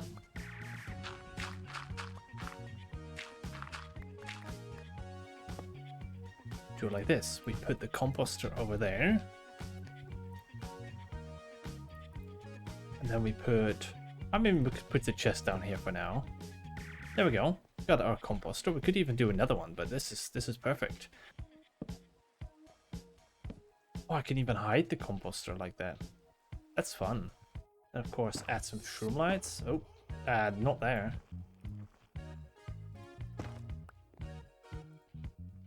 And then of course, we add this on the side. And then it's time to make them invisible. There we go. This one as well, and there we go. Beautiful. Now let's move the furnace setup.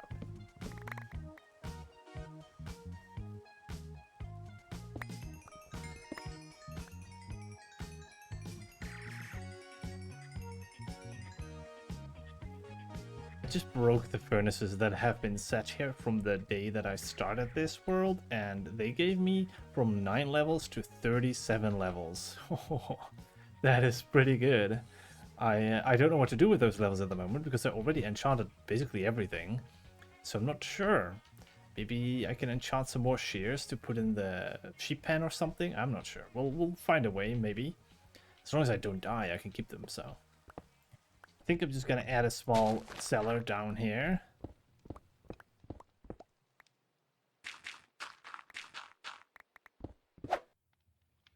There we go.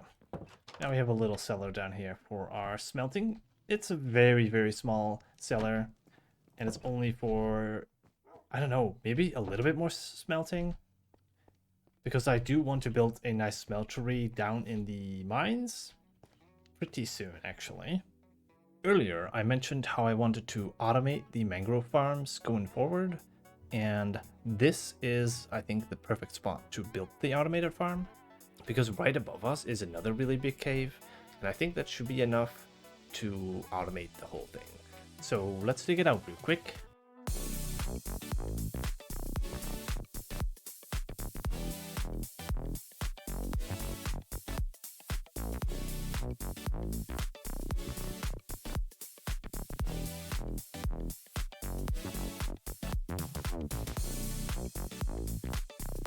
There we go, I have finished digging out this gigantic hole, and this is exactly where I'll be placing the mangrove farm. And yeah, so it's also connected to the cave where we have the iron farm and the geode. And this cave is very, very large. It connects to a bunch of really big caves, and this is kind of where I'm intending to continue building a little bit because I really like how this looks. And I think I'll be transforming this entire section.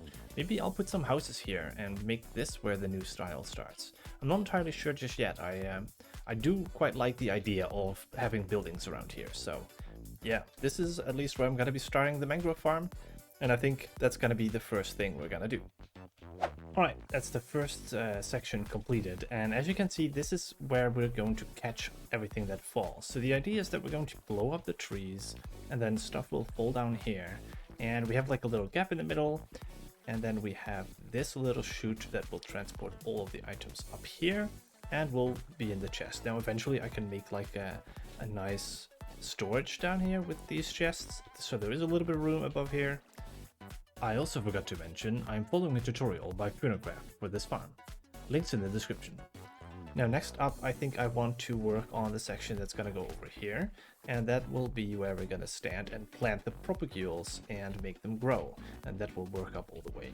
I've added a few more things. This, for example, is a big line of pistons, and what happens is whenever a block appears over here, it gets pushed out. And this is exactly where the tree will grow, up here. And down there, where I was earlier, is where we'll stand with the propagules. We'll stand over there, the propagules will get resupplied from that chest over there. And then, let me just jump down. We'll be over here. And this is where I plant the propagule, and this will be some dispensers with a bunch of bone meal. And then over here with the slime blocks, we have an on-off switch over here. Like if we do this, you can see that over there the observer gets powered, or well, gets connected, and down here this gets connected to the observer clock. But we're going to turn that off for now. What will also get powered, as you can see, is the trapdoor over there. And that trapdoor will be connected all the way to the TNT duplicator that we're going to be building now. TNT duper in place. So now whenever I would trigger this thing, let's see, I think it's this one. Oh, actually, this one right here. Whenever I would do this, it's gonna push the TNT over there. It's supposed to push it back and duplicate it. I must have missed something. Attempt number 2. I made a little mistake of forgetting the red dust up there, but here we go. So if I trigger this observer, the TNT gets put in the water, where it doesn't do anything. The next time it activates, it gets pushed back, and then the active TNT will drop down here and will explode on top of the trees and destroy the leaves and stuff. So what I'm going to do now is I'm going to go down here. I'm going to disable this, which will enable the TNT. There you go. So now it's on. Now it's actively working, which is fantastic.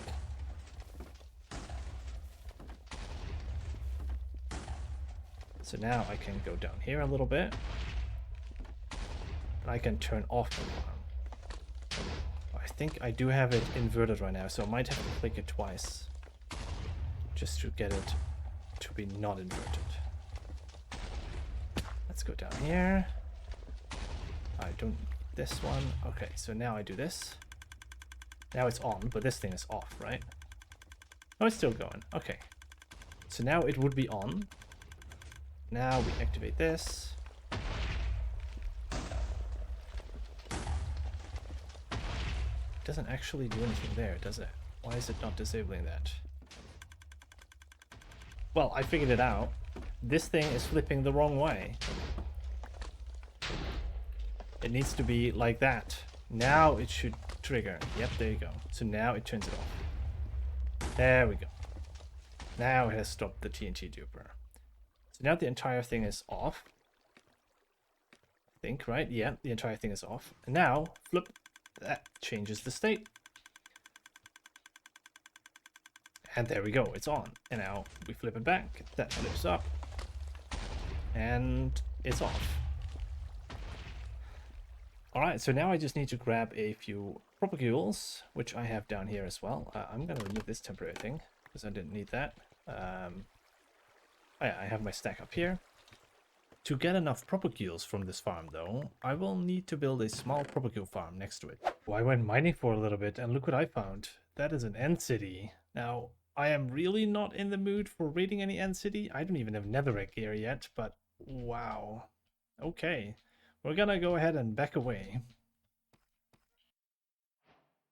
I grabbed myself a sensor from one of the nearby skulk areas so that I can use it in a very simple propagule farm. I was of course extremely brave and not scared. Alright, I'm going to be building a very quick and easy mangrove propagule farm. And that should supply us with more than enough propagules, as long as we have another set of bone meal, of course. So I might have to extend the bone meal farm at some point, or make another one, because this is not providing a whole lot of bone meal, so I'm going to have to do a lot of waiting. It will, of course, provide me with a lot of passive bone meal, but, you know, it's not going to be enough. We start the farm off by placing 2 dispensers. I didn't grab the mangrove leaf. Well, that shouldn't be too big of a deal, should it? There we go. Fixed it.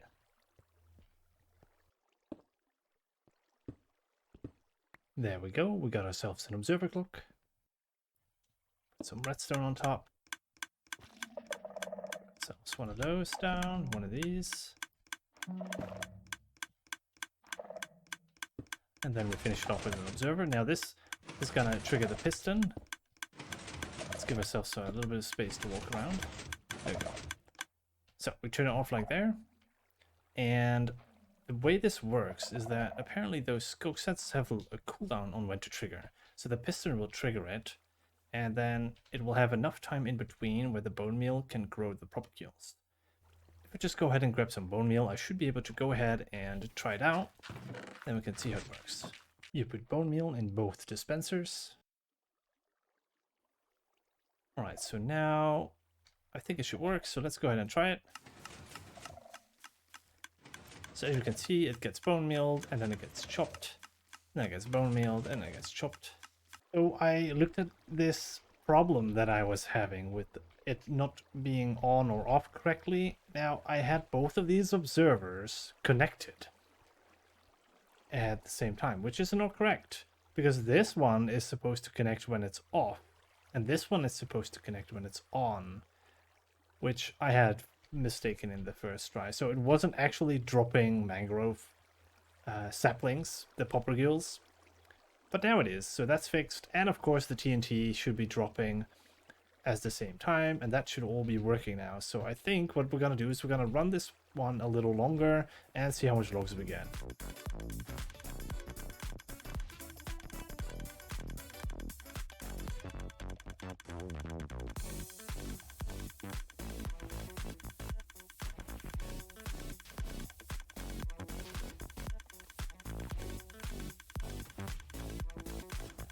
So yeah, there we go. It is working as intended. And I just did a little test with the bone meal that we had. I think I wasted a bunch of it. But with the 3 stacks of bones, or 4 stacks of bones, we got ourselves a stack of mangrove logs. So we're going to need a lot of bone meal. So maybe I should actually build myself a bone meal machine as well or something. Because this is going to require a lot of bone meal. Alright, there we go. I just really quickly built a very simple and I think a pretty slow bone meal farm, but this should be enough to get me started. And let's go ahead and turn it on. So we've got a little timer here that, of course, a stone generator. It's gonna push over the... Oh, I didn't put any bone meal in, that's why it didn't work. I mean, I need some bone meal to get started, right? I did bring some bone meal, so let's go ahead and put some bone meal in. So we go ahead and put the bone meal in this one over here. This is gonna push it upwards as long as it's got some in there. And there we go. It's just gonna generate some bone meal. And then when we push stone over here, I think this block. Oh, this one. There we go. It opens. It should open all of them. There we go. Now it should work properly. Now I forgot some redstone on top of here. Let's watch until it gets pushed over here. There we go. There, all of the trapdoors open now. Now it's working properly. And then over at this end, it gets dropped into these hoppers, and then it gets converted over here using these. And then it goes into the hoppers. The hoppers are connected to this dropper, and it gets pushed back into the system, and any that don't get pushed up will slowly go down here and get dropped in this chest. So currently I already had, of course, a few stacks in there, so this is not produced by the farm just yet, but let's go ahead and take all of that out, and then we'll see how much it produces as it's going to be on for a little bit. Now that all the redstone is done, we let the bone meal generate while we gather some materials. Every episode, I want to make an addition to the mineshaft, and I could use some more spruce for that. Just gonna wait until it falls.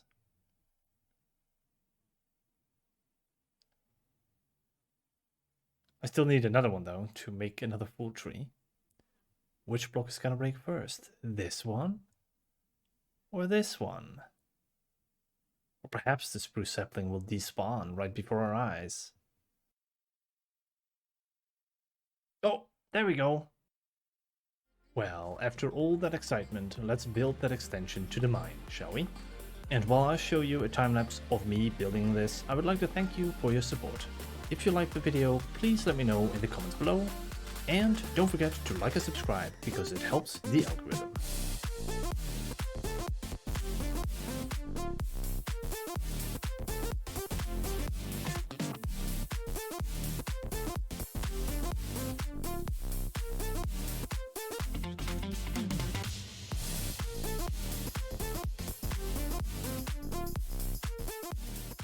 And as a finishing touch, let's put the rails in.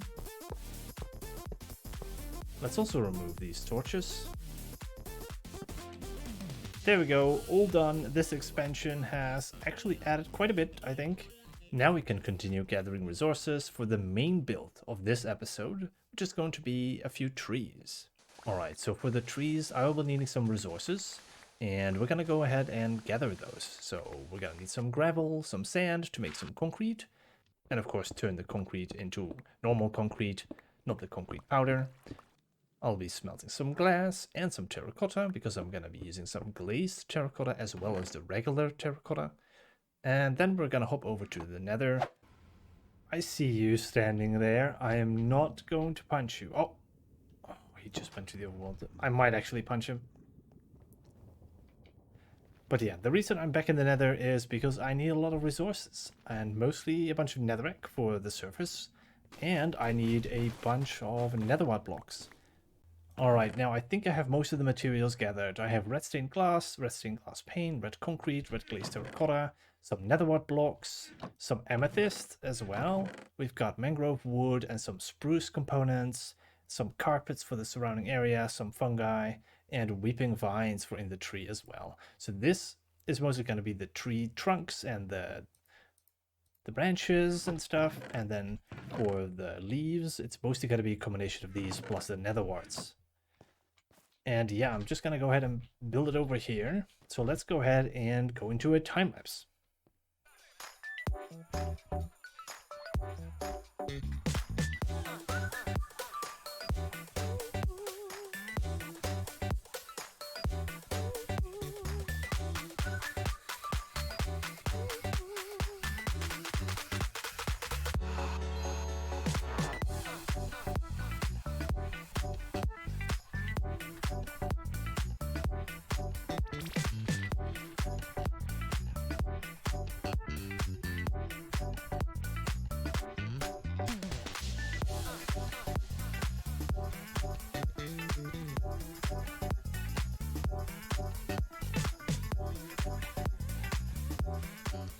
There we go, that is pretty much the skeleton of the tree done, and look at that. I am very much enjoying the scale of the tree here, and I'm just gonna zoom out a little bit in free cam and see how it looks.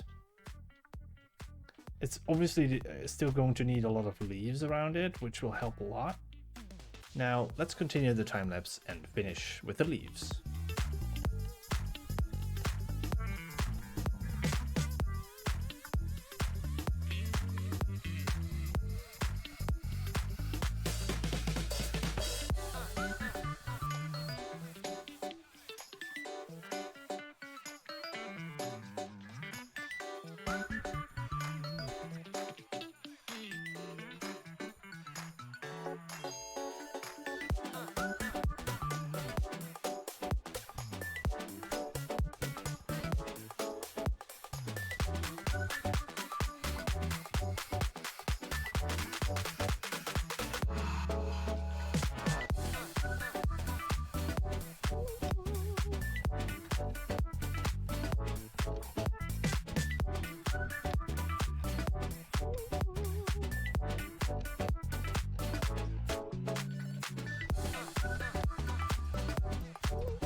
Here it is, the tree is completed, and it fits very nicely here. I do want to have a little bit more foliage, like some smaller trees around, and it's gonna be super nice whenever this area is fully transformed, which I will be doing next.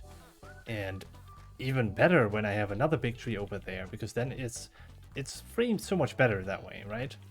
And later down the line, I would love to add some more spruce trees that are sticking out as well, some custom ones, because I think this mountain could very much do with a little bit more height. And then of course the third tree that I'm planning to do is over here in this corner. And that's just about it for this area, I think, and a lot of small foliage around the area, and yeah, that's mostly what I'm going to be focusing on this episode. So transforming this area, some small foliage, and 2 more trees.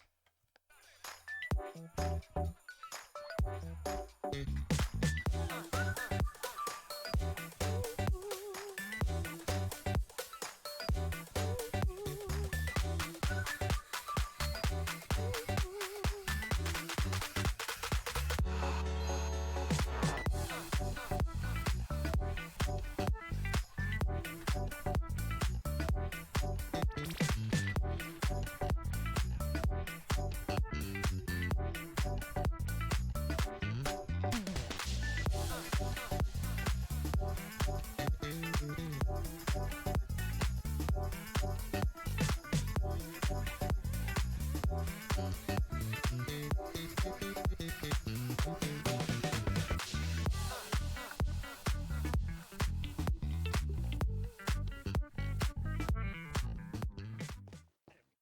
That is a beautiful transformation of the grassy area into a netherrack. Now, of course, eventually I will need to bone meal this as well and make it the beautiful nylium. And now we have to transform this area into a snowy, rocky area, like here.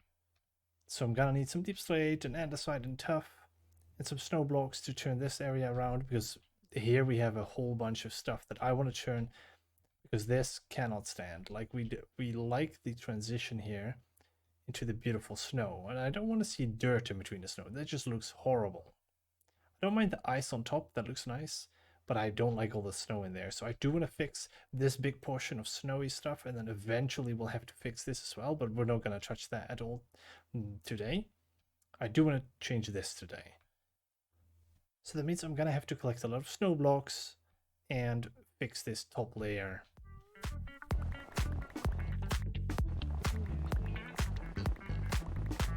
That is a bunch of snow blocks and a few snow layers. This should be plenty to get that decorated.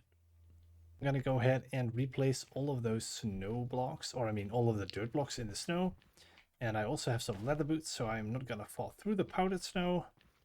It is one of the more satisfying things to do from this terraforming project so far. Alright, this is powdered snow, so let's go. Oh, there we go. Light as a rabbit. Alright, well, I'm going to go ahead and change over to timeless mode so you can see from afar what it looks like. So enjoy.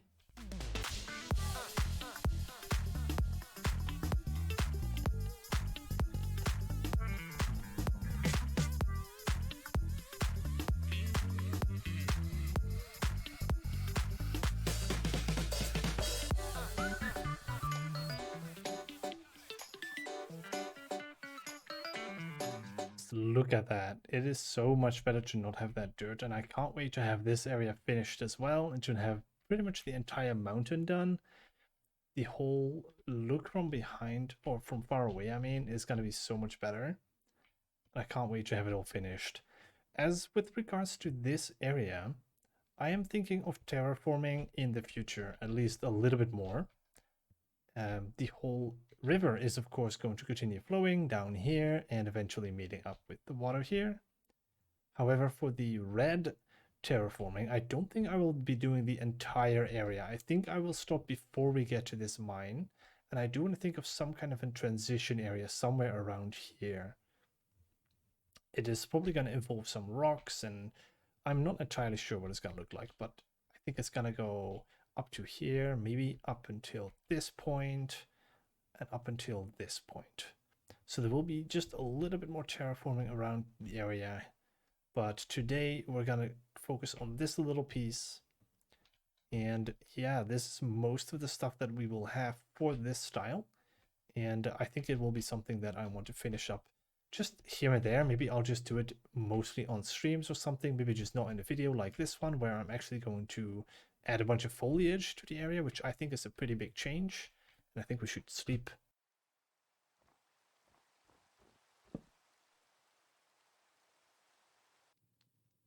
Now that we've done the terraforming and the snowy terraforming, these have actually grown a little bit, and as I don't want these to grow all the way down for all of them, because that will look pretty ugly, I want to go ahead and shear most of them down and lock them in place. So that's something I want to do really quickly. Let's go ahead and just go ahead and do that.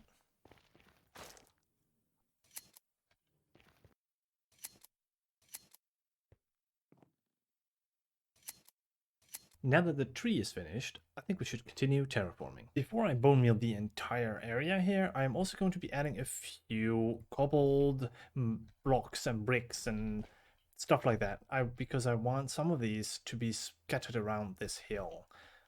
Because as we look over here, I have mostly rocks around the edges here, and I do want a couple along this ridge as well to give a little bit more detail. So yeah, let's go ahead and add a rock right about here, I think.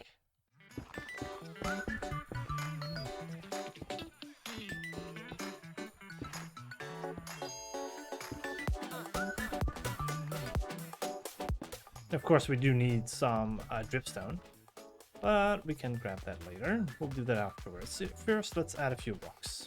I'll add another one here, I think.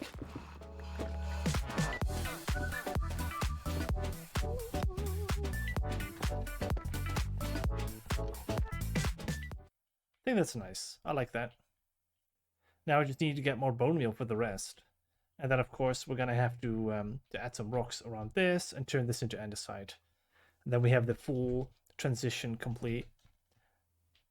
And then, of course, some more foliage around here. Some small trees, mostly. It's going to be a lot of small trees. Here we go. It's time to tackle this a little bit. And I'm going to use some of this cobbled deep slate once again in combination with the basalt to make some rocks and then have it transition to the snow using the tuff and the andesite again. And then afterwards I will decorate it with dripstone and some amethyst, and of course put the layers of snow on top. So instead of doing a little time lapse, I'm going to just quickly show you a few little bits and bobs of what I'm doing here. Alright, so here I will transition into andesite and or tuff, one of the two. And then over here we'll transition into snow, put this snow layer all on top. Then I'll have a path somewhere over here. And I'll probably pull this out a little bit further so it's not as slopey. Because I want to have the path obviously somewhere over there. So I'll make this less slopey. So let's go ahead and put some andesite and tuff here.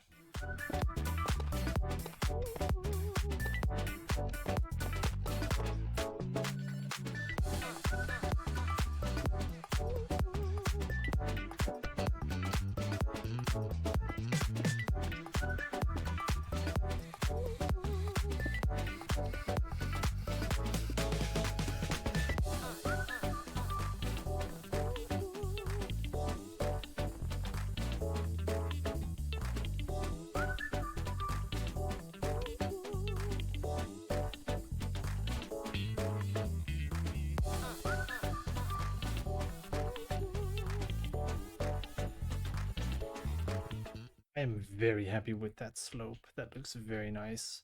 And especially with the transitions from the terrain. I think it just makes it look so much more natural. Not having the grass here. This whole area is definitely coming together very nicely. And yeah, now we've done this half. And I'm definitely going to have to do this side as well. And it took a lot more snow blocks than I needed. Than I thought. I just got all of this done. But now I'm out of snow blocks, so I'm going to need to gather even more to finish the other side. Alright, so the only thing that I will still change eventually when I put in the path is that this part of the mountain will be cut out a little bit so we have a bit more of a flat passage. And I'm going to leave this for now. I am super happy with how this turned out. And I can't wait to put some more foliage in here. Just look at this. It's looking a lot better. And I definitely want to get that path in, but that's going to be next episode. Alright, so now that we have finished the mountain transition and the terraforming, I have only but one thing, well, two things left. Two of them are trees, and then we finish it up with some smaller trees. The first of the two trees is going to go right here. And I'm not going to go ahead and show another time lapse and all that. I'll just show you a few small cuts of the progress and the final result.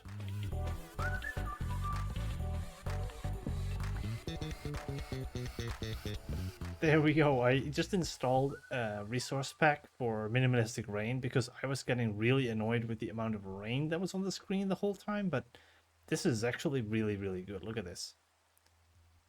You can still see that it rains.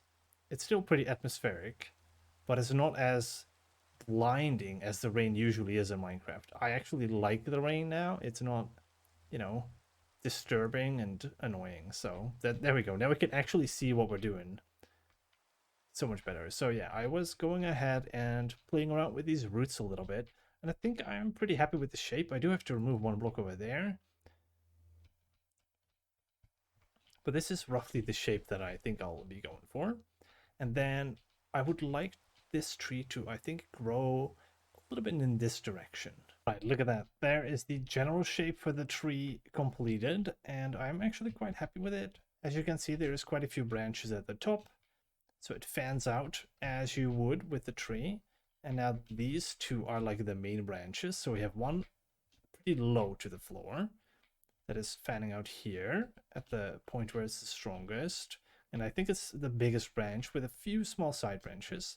And then this one here has a few small side branches as well, which is probably another pretty big one. And then over here we have a decent bunch of small branches, but the majority is hanging on this side. So it's leaning a little bit away from the mountain, which I think is what makes the most sense.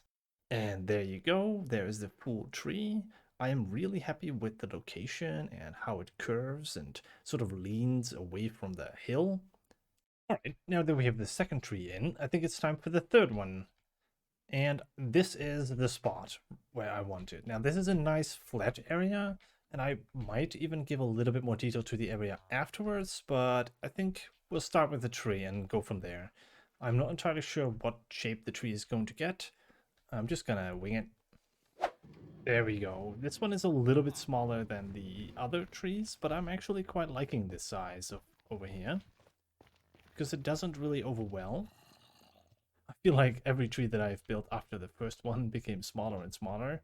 I do think this one is a little bit too tall, but it does work over there. So maybe once I add in the really small trees that are more like plants, then maybe this will work a little bit better. But I really like this one. They're almost like mushrooms in a way. And now we can go ahead and move straight on to these smaller trees.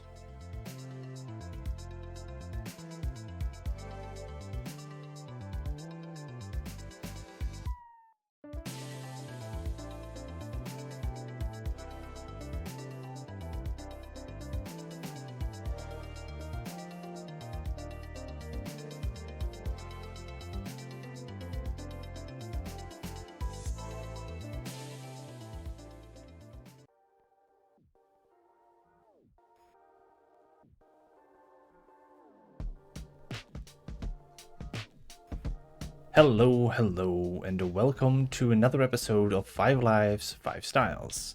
And this week I stand underneath my newly built tree.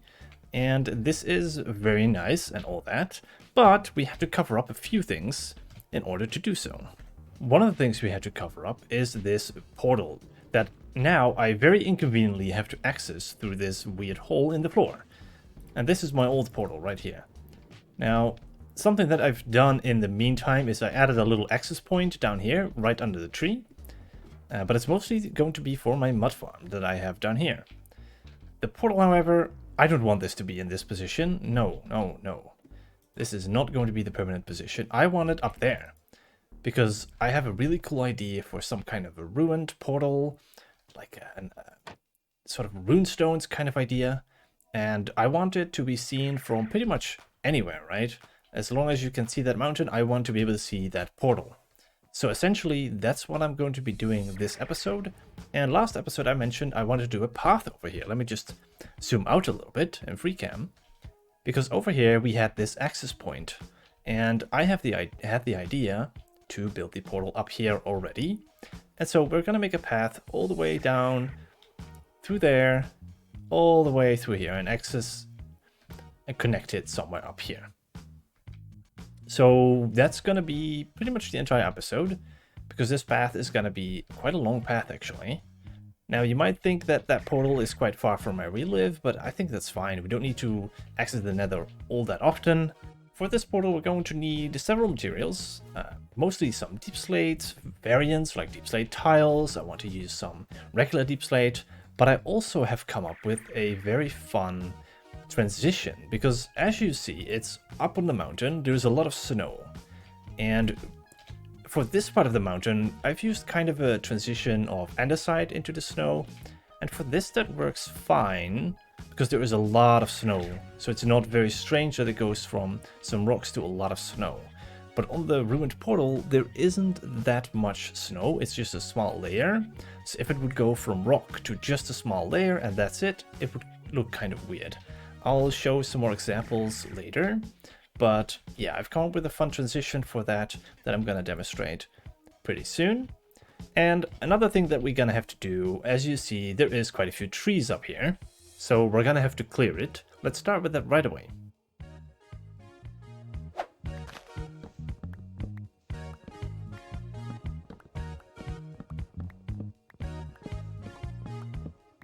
Alright, as some of the leaves are decaying, I think I've cut down all of the trees that I want to remove. However, this area is not very flat yet, and I think I want to put it on this layer, not underneath the snow, right here. This is kind of awkward walking on top of the snow. At least we have our leather boots to not fall all the way through, otherwise we'd be falling to our deaths and had to do quite a bit of digging in this entire area. There is so much powdered snow everywhere. Anyway, as I was saying, we are going to be digging out pretty much this entire layer over here, this whole bit in the middle, and maybe a little bit on this side. So let's quickly do that, and then we can go ahead and do some resource collection. Didn't know it was going to take this long to get rid of the powdered snow. Why doesn't a shovel work on powdered snow? And there we go. We now have this very nice flat area. I might need to dig a little bit further in this direction. So let's go ahead and do that real quick. Because even though I want the portal to be somewhere here in the center, which is going to be fairly big, I do want some runestones around the portal that are sort of floating and somewhat magical. So that's kind of why I have this area, maybe not as far. There we go. And eventually, I think I'm going to replace the floor with mostly snow. Although some of this is going to get naturally snowed over, probably. We're going to have to change those ugly dirt blocks in the distance, because I hate those. Yeah, same over there. And now we're going to go ahead and collect some resources. But before I do that, I do want to show you a few things about the transition, like I mentioned, to the top of the build. And we're going to transition from the deep slate all the way to diorite into the snow.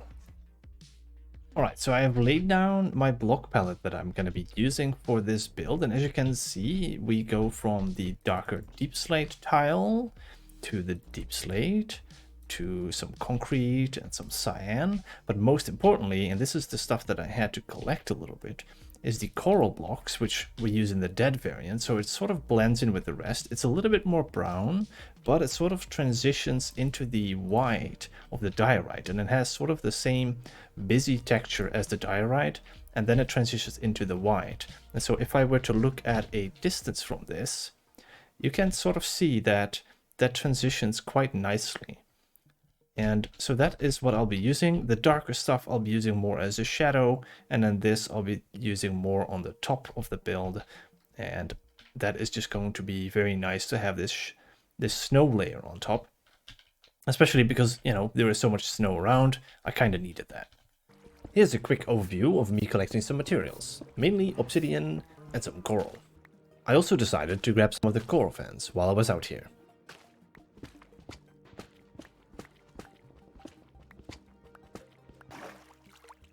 And as I've been mining, I have been gathering quite a few of these ores all around, and most of these are the deep slate variant. Like, I've even found some deep slate coal ore, some deep slate copper and iron, and of course some deep slate diamonds, some lapis, a bunch of redstone, and a lot of gold.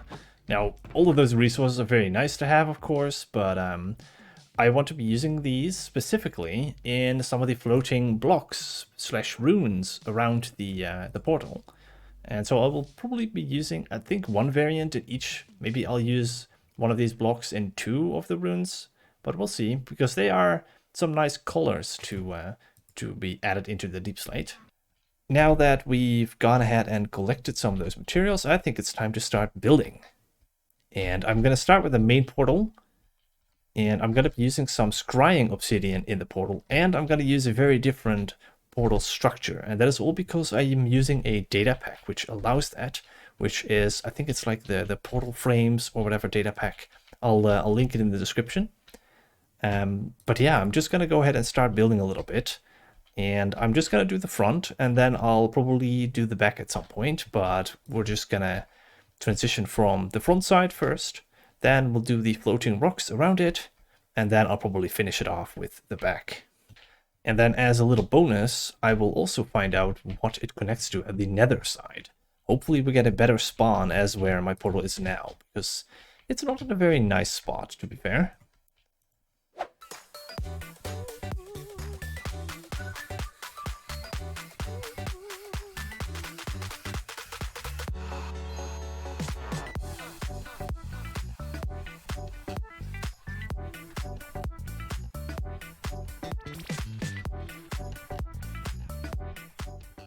Here we got a bunch of resources that I'm going to use for the portal. We've got a bunch of cracked deep slate bricks. We got all kinds of variants here. I gathered a bunch of these in these chests. And now we can continue with the time lapse.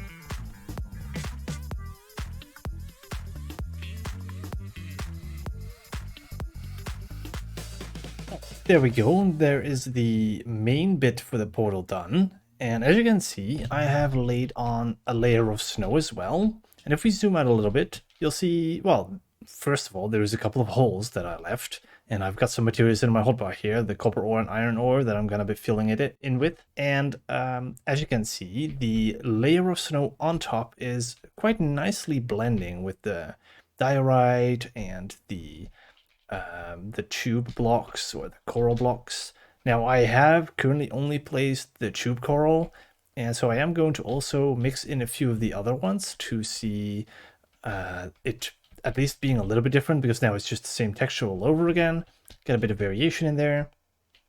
And of course we currently have, you know, 2 blocks here, so getting into the portal is kind of annoying, but I wanted to kind of lift it from the ground, have sort of a plateau and then connect it to the path all the way down. So this plateau is going to go in front, and of course also on the other side. As you can see, there is currently nothing here.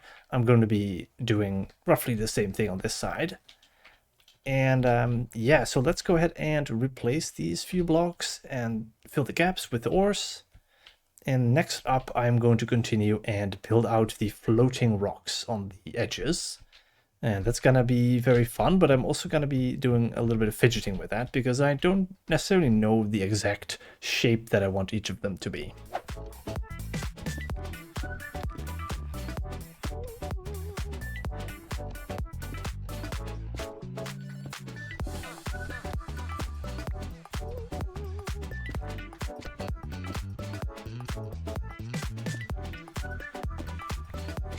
There we go. Yeah, we have a few different textures on the top. I think that works. Or maybe I should change one of these down, but that's fine. I like that. Yeah, just a little bit of variance. That's all that I was going for. Now let's start building the few first runes around the portal. All right, there we go. I added a little bit of the first sort of section, and well, this is supposed to be 2 of them. However, I'm not entirely sure yet on the scale of the first one. I might actually make that a little bit bigger and further out, just like I did with this one. The only problem that I'm having right now is very flat. So I do want to have a little bit more depth. Like I had the same problem with this, but I added a few of these sort of bits that stick out, and that kind of helps. But I'm not sure what to do with this one just yet. Maybe a little bit in the center that pops out, but that also will look very strange. Maybe it will help if I do the other parts. Like I started a little bit on this, on the bottom here. So maybe if I fix that, maybe that'll help bring it around. Because maybe it doesn't need to have extra bits sticking out. Just like this one, where it's just a few layers thick, like 3 layers thick or something. Maybe that'll help.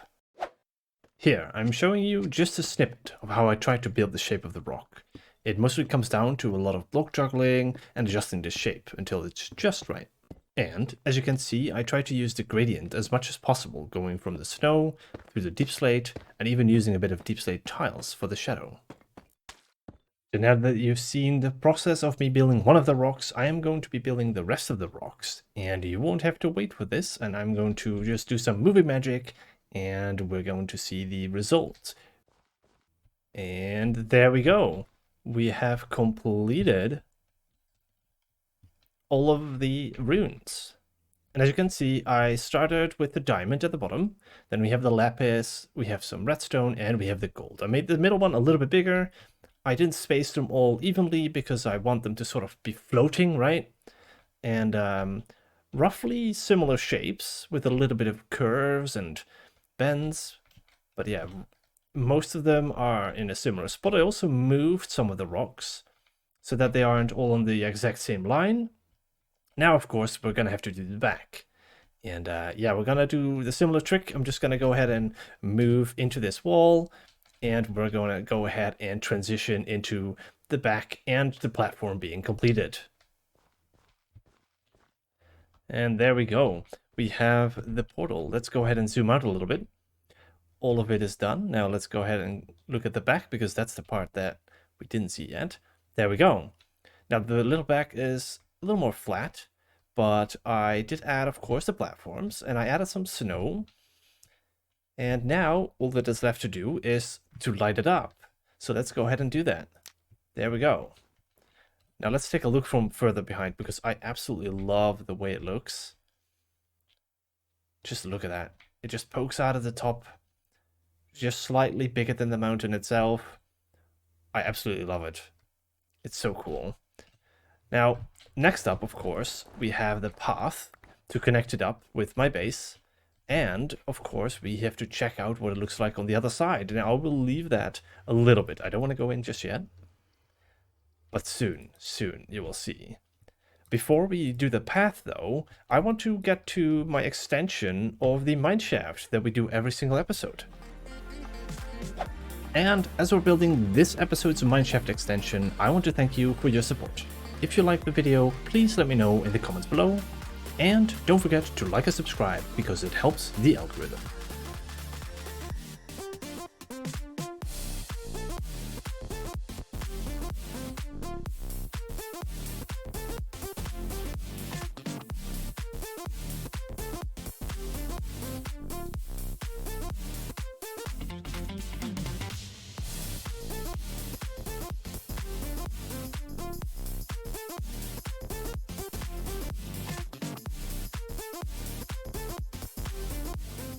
I'm actually quite happy. I added a bunch of detail to the floor so it's not completely flat. I added a bit of storage because this feels like a point where you would come back up. You wouldn't go all the way back out of the mine to restock or sharpen your tools or stuff like that. I feel that this could be a in-between station. So I've got a few tools laying around. I might even add some more details as we go further along. I've got here a section for sharpening some tools or other kind of work-related things. And of course, a few storage mine carts, like bringing some of the goods up. But yeah, I'm very happy with this result. And I think then we can go ahead and continue straight on into the path creation if we just go ahead and go back to the mountain. I think now is the time that I go ahead and check out what the portal looks like on the other side. So I've got my golden helmet, of course, and I've got a potion of fire resistance just in case for the ultimate safety.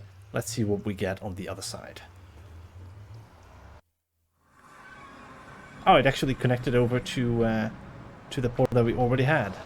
All right, I wasn't sure if it was going to connect, but it did. All right, why are you breaking down my door? Why'd you do that for? That's not very kind of you.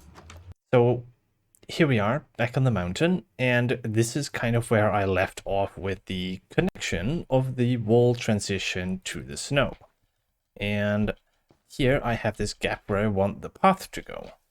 One of the things that I've been doing for the path down there is that, of course, it's using the deep slate, the black stone, some black concrete, and all that stuff, which is somewhat darker blocks. However, going up here in the snow, I think I want to transition into some lighter blocks, like the andesite and stuff, that I've also been using in the platform for the portal.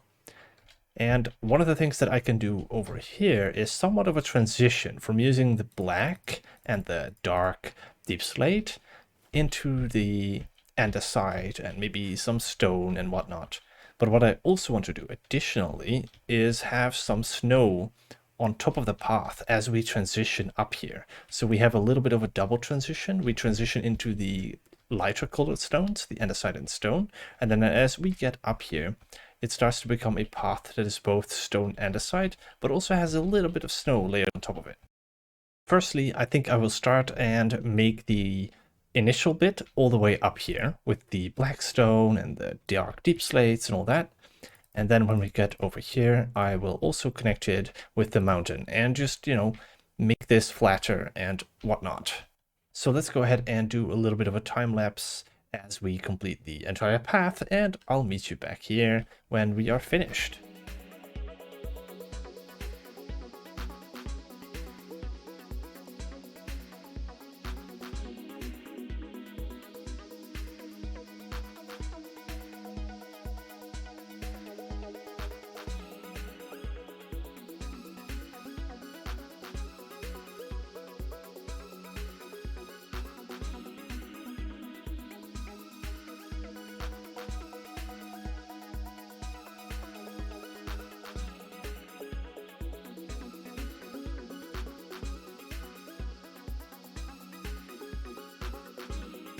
I am putting down a few very small lanterns next to the road, and I kind of like it. It's very simple, but I think I like it. It also has the diorite to blend in the andesite and the snow a little bit, a light wood, and then the lamp on top, just as the little bit of a color. Wait, are they still dying in the snow? I think they are.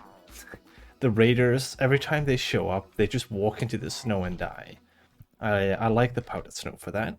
Of course, we can survive with the leather boots. We're not falling in like those idiots. Let's make a few more fences to finish this path off, because we need a couple more lamps here. We have 2 more. I think that should be enough to bring us all the way to the portal. There's 1 more here. Where am I going to put it? I think on the left side here. This could be nice. Oh.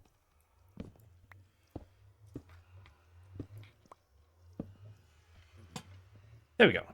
Now let's take a look at the path in its entirety. Now I have placed a little bit of snow layers on top of the path. I expect this to happen overnight whenever it starts snowing or raining. It should fill up with some of these layers, as we do everywhere. Now over here I had to place it myself because it's not going to snow in here because it's blocked by the portal itself. And it will eventually look something like this part, where it's snowed over and you can sort of see the stony path in between. I added a little bit of detail on this side. Now it's transitioning from the darker to the lighter here, and I think it works quite nicely. All right, well, there we have it. The path, the portal, everything is done. That is wonderful. I very much love this curvy path that is going around now. It's very nice. Just going up. Here we have a very steep area, so I had to do a bit of a curve and then curve again because it's still steep on that side. And then here it's nice and flat and smooth. Going over here, yeah, I think I am changing this real quick. I don't like it. And then, of course, here we have this path going all the way up. I enjoy this. I am so happy with the portal. It's such a beautiful thing on the skyline, especially from very far. It works quite nicely. Look at that. Oh, I'm so happy with it. All right, let's change this real quick because I don't like this.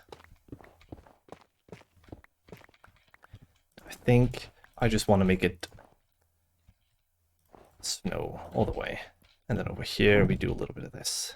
Since we died a couple of episodes ago, now it's finally time to start with the second style. And the first style has been upstairs with the somewhat magical red area, a bunch of trees, and now we're gonna go underground. And the first bit that I want to do that is connected to basically the rest of my mine and the iron farm and all that stuff, I want to go ahead and build a street in here. But first, as you can see, there is a lot of mine in the way. And I have some farms on the left and on the right. And I want stuff moving between each of these houses and buildings that I'm going to be building. And these aren't going to be the only farms in the area either. I want many more farms, small farms like sugarcane, and some bigger farms in the future, whatever farms we want. But a lot of stuff moving back and forth. Now, this is going to be one long, windy street so that we can look through from the beginning to the end. Now, as you see, there is a bit of a rock in the way, and I also wanted to go pretty high. And here I already dug through, so we can see that it isn't completely like filled in with blocks. There is another area up there where there is a cave. So we might not have to dig out everything, but we are going to have to dig out quite a big section. Before we do that, however, I want to go ahead and lay down a bunch of dirt blocks and sort of map out the street and get a bit of a visual of how the buildings are going to look. So I'm going to be laying down a bunch of buildings around this area on the left and on the right, and sort of enclosing these farms, hiding them. And we'll see what the entire area that I'm going to have to dig upwards is going to look like. So yeah, now we're going to dig out the entire ceiling here. All the way, I think, let's do, well, yeah, let's just do all the way. Let's dig out the entire ceiling.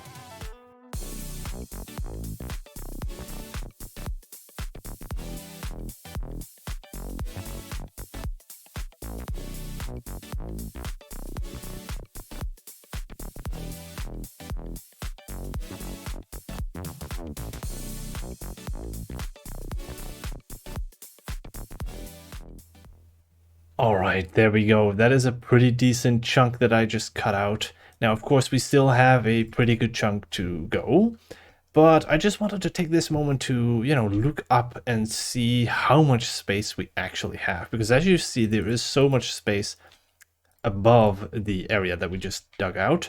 And when we dig out this section, it's going to be a lot more open. And I want to extend these dirt pillars to sort of, show me the entirety of the street. I want to have it reach above this section in a couple of cases at least. Not for all of the buildings, of course, because some we want to end a little bit lower, others we want to stick out higher. And maybe there will be, some buildings that stop here, but then there is a second layer that just pokes out above everything else, just to get a bit of variation going. And yeah, of course, this is one of those sections where I want minecarts to cross over.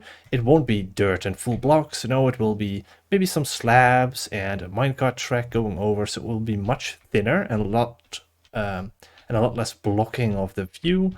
There might be a few more of those going across the city. I do have some ideas on how to make those look. I've got a couple of designs ready to be put into place, I think. But yeah, let's go ahead and continue with the digging and see what we got for the space.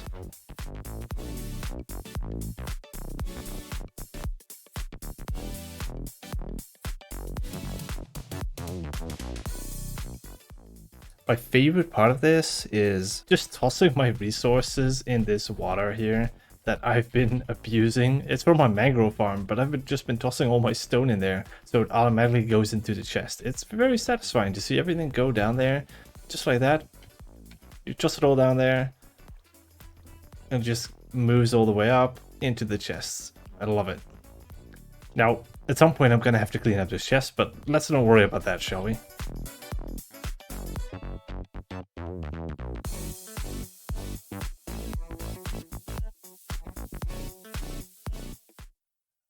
As the first entry, I'm going to pretty much build something right here, and I changed the order a little bit, so I'm probably going to have to dig up through this wall.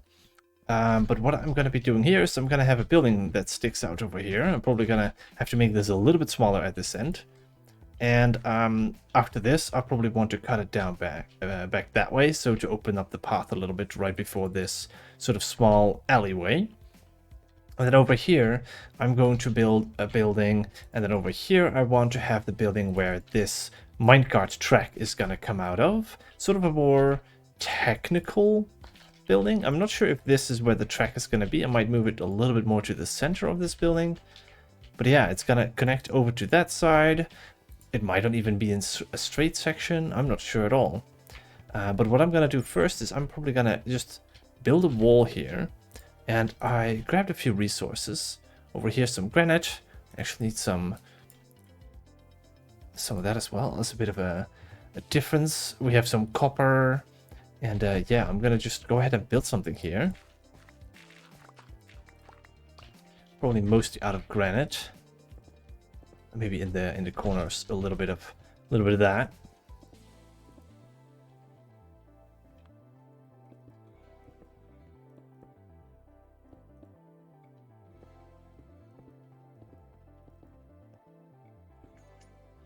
Then, you know, let's do a row of copper here.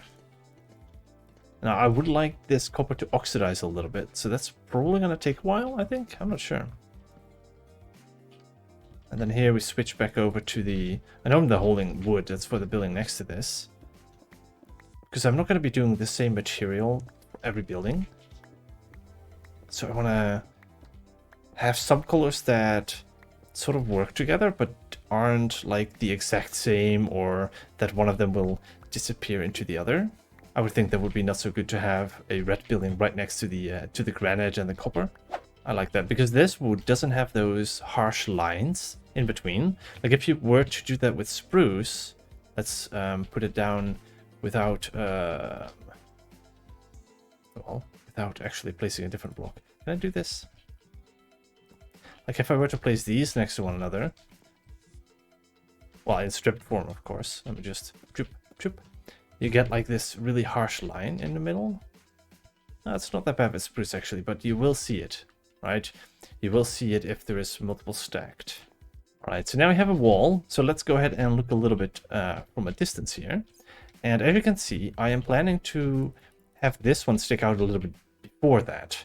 And I'm also thinking of maybe adding a balcony. Now, initially I had the balcony up here, but I think creating like a corner like this, a corner balcony could be really cool.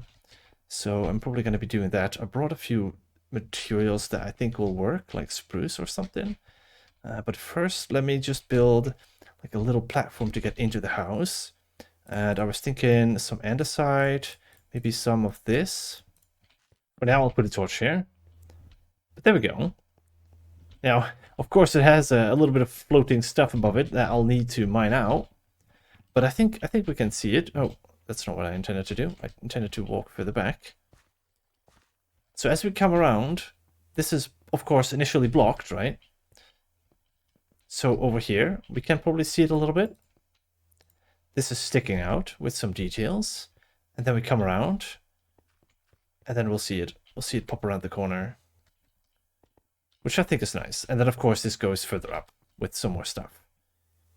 This will be a lot of fun. And that's essentially how I want all of these to go. Now, let's go ahead and do the next one. All right, there we go. I got myself some of the resources, the basalt, some deep slate bricks, and some deep slate. And I'm going to add another building here. And I think I want to do it on this line here. And so I'm going to start a corner here. And I'm going to go ahead and... I guess I'll place some brick. That's what we're going to start off with. Maybe actually we want to do a bunch of these at the bottom.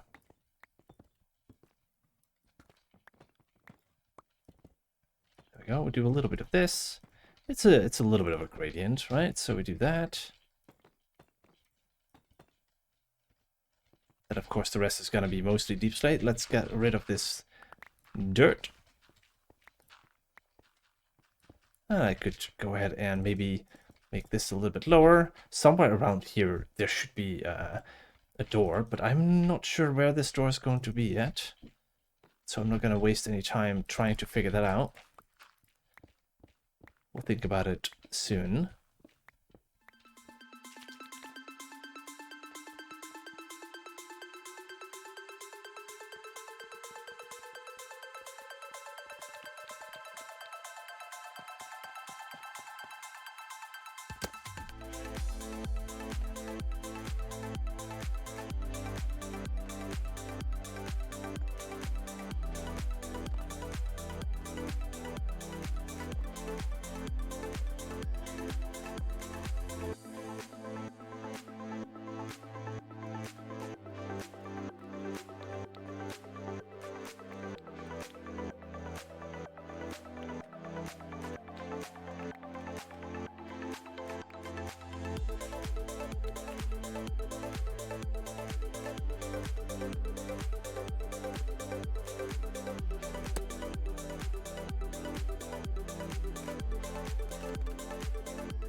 So I brought these blast furnaces, and what I actually liked is if we use the side of the blast furnace. So let's go ahead and place this. Because the front has this weird grating that I mean, I don't hate it, but it's not the best texture here. So, but this, oh my goodness, I'm great at jumping today. There we go. You see that? It's quite a nice line. It adds a little bit of gray. And what I want to do is above that, I want to put this. So this was originally a little bit lower. At least I sort of sketched it in there as an idea. But I think I'm going to put it up higher because I think roughly around here, I want to have a door. And then, I don't know, maybe here we do a window. Actually, let's move it one over. Next up, yeah, I'm probably going to be trying to keep doing this. I won't be talking over all of the buildings that I'm going to be adding, but essentially what I want to do is I want to add all of these buildings one by one. I'll probably do some on the other side. I'm not going to do all of them. I probably will try and get some more of this building done, but I think that's about as far as I want to go. And then some on the other side. I was thinking one that is more made of diorite and calcite maybe. And then a couple of wooden houses. Like I brought a bunch of different woods. I also have an idea for a mangrove house. Let's go ahead and build that one next. Maybe if I just move it one block back here, that could be fine. That's perfectly fine, I think. And I could do it slightly forward there and have the building. This is the one that I think is going to connect to the moss farm. And this could be the doorway. Maybe I actually do like this, the doorway here. There we go. And actually what I want to do here, maybe I can use the red here with the acacia trapdoors. Oh, whoops, I think I don't want to show this.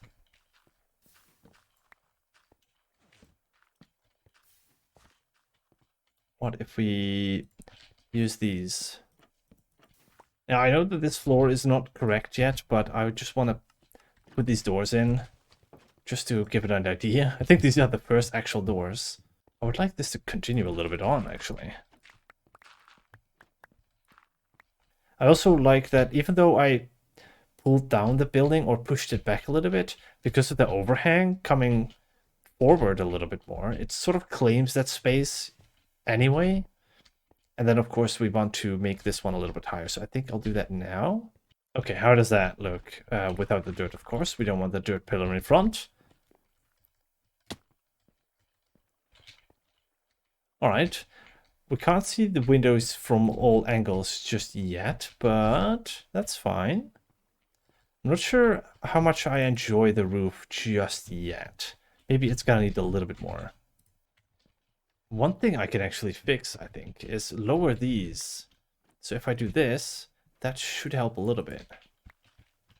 I don't know why I'm doing it one by one. Let's grab a few more. This is otherwise going to be taking a while. We have more, right? There we go. So the idea is as follows. So instead of having them up there, we lower them by one. Oh. Because that way, if I do this, let me just lower these. That's not how they're gonna be, but I can at least grab this.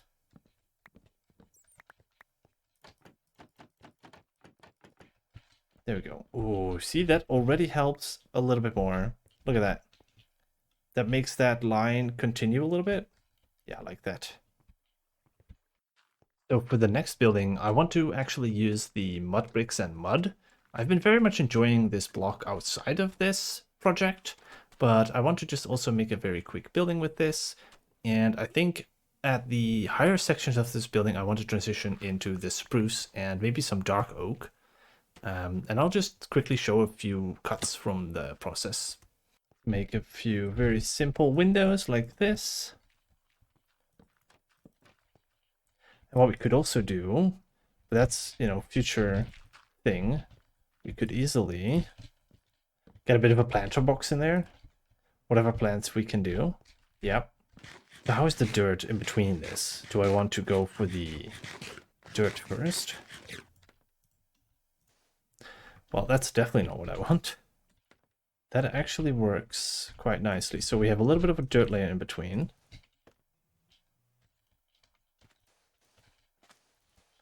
Let's just put a lot of brown concrete down here. There we go. That is probably all that I will do for this building for now. I am thinking of adding some more dark oak details, like these dark oak stairs, for example, and like make a window, a big window up here. But I will probably do that somewhere later and won't put it in some kind of a time lapse or something. For the next few buildings, however, I do want to show a quick time lapse of me building a few sections of those. So let's switch over to the other side of the street.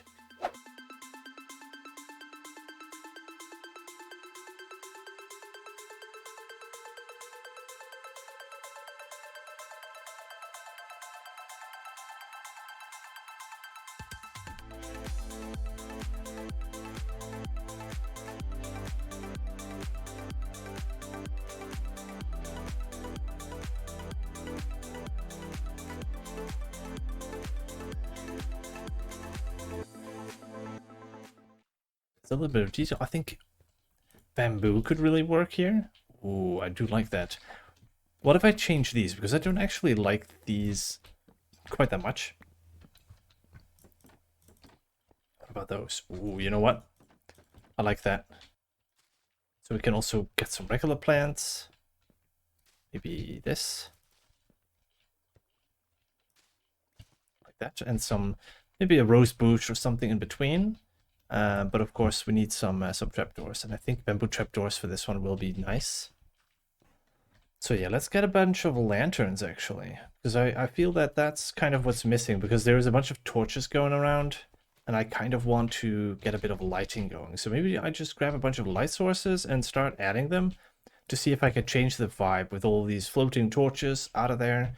And then I think the next buildings I want to add is this corner one and this corner one, or two. So this whole entrance is kind of finished. And then over here, I would like to maybe add one or two more buildings. And I think that's about it. I think I don't want to continue with that one for now. Because I feel that if I build too much in a single go, then I'm not going to be having too many different ideas going on. So I want to keep it, I mean, somewhat light on the details probably, and just detail as we go. So I think for this time, I'm gonna focus on these buildings as much. And I do want to have some height here as well. So maybe here there will be a connection between these two buildings. But yeah, anyway, let's go ahead and grab some materials and I'll be right back. There we go. We got some lanterns and I got some flowers. Let's go ahead and grab them. Now, let's see. What do I want to do? I could also maybe make some chains actually. Some chains and some fences. Now, if I want to hang it up here,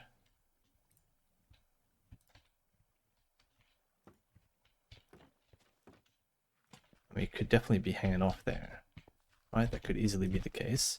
We have a rose bush. Does that just make it straight up better? I think I actually like that a lot. I don't know why, but it felt a little bit strange before. Figure maybe...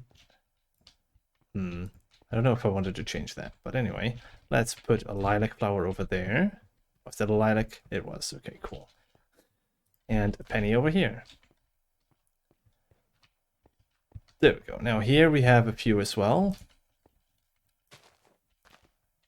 Just put a few rose bushes. Now I didn't bring any small flowers. But we could put some glow lichen there. And over here, maybe I can hang off some lanterns. Up here, we don't really want any torches. This is going to be a little bit darker. But to make sure that nothing spawns, I'm going to place some lichen, of course.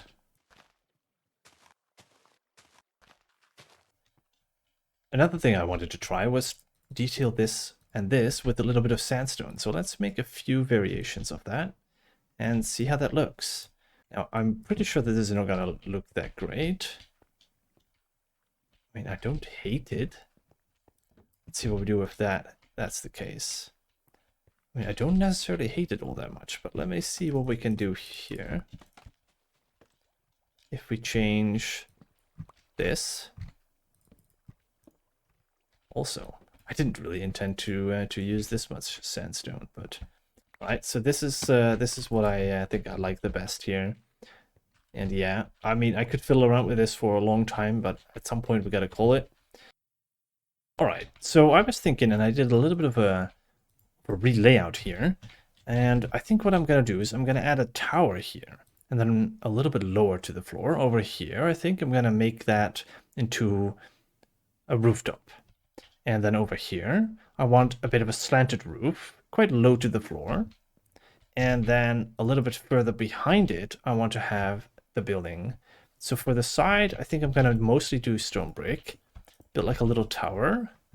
And then for down here, a combination of mostly some stone and some light gray powder. Let's do one block higher, so it actually... maybe one more.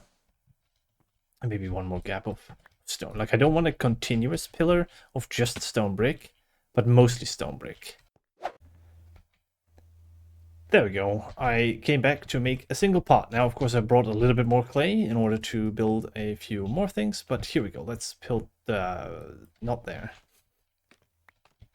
Let's build the pot right in front of the window. There we go. And whoop, beautiful flower. Now, it's a bit dark, so let's put a torch behind here. Where do I have my torches? That was totally intended, of course. Definitely, that's where I leave all my torches. Now let's put a torch up here. And I'm going to replace the row over there with this copper here and turn it into a slightly more oxidized version. And then wax it, of course, to keep it in that permanent state. Now, one of the blocks I think already has it, so let's go ahead and get up there. One more. Right there. This one already has it, so this one we wax. Oh, that's the first time I do this. Wax on. Well, we're gonna have to do it, don't we? Wax off. There we go. We cannot not do it. Alright, so let's place these down. And then, of course, we do this. 2 times. We wax those. We're gonna have to, of course, grab that. Oh. There we go. Now. Let's wax all of that. Perfect. Now they're all waxed. All right, and that is exactly what I was looking for. This color is, I think, perfect. You know, let's actually build a top on this. Let's see how high I want this to be. I think maybe this is already a good start, just 1 or 2 blocks above this for where I want the roof to be. And then I'll probably poke out just underneath this balcony. But then what do I want to do with this building? I am not sure. We'll have to figure that out, I guess. And there we go. There is the roof for this beautiful tower. It's a small tower, as you can see, and it ends roughly over here. Now, I put in a few things with dirt, and I also did that further along the line, like a few over there and one over here, lower to the ground.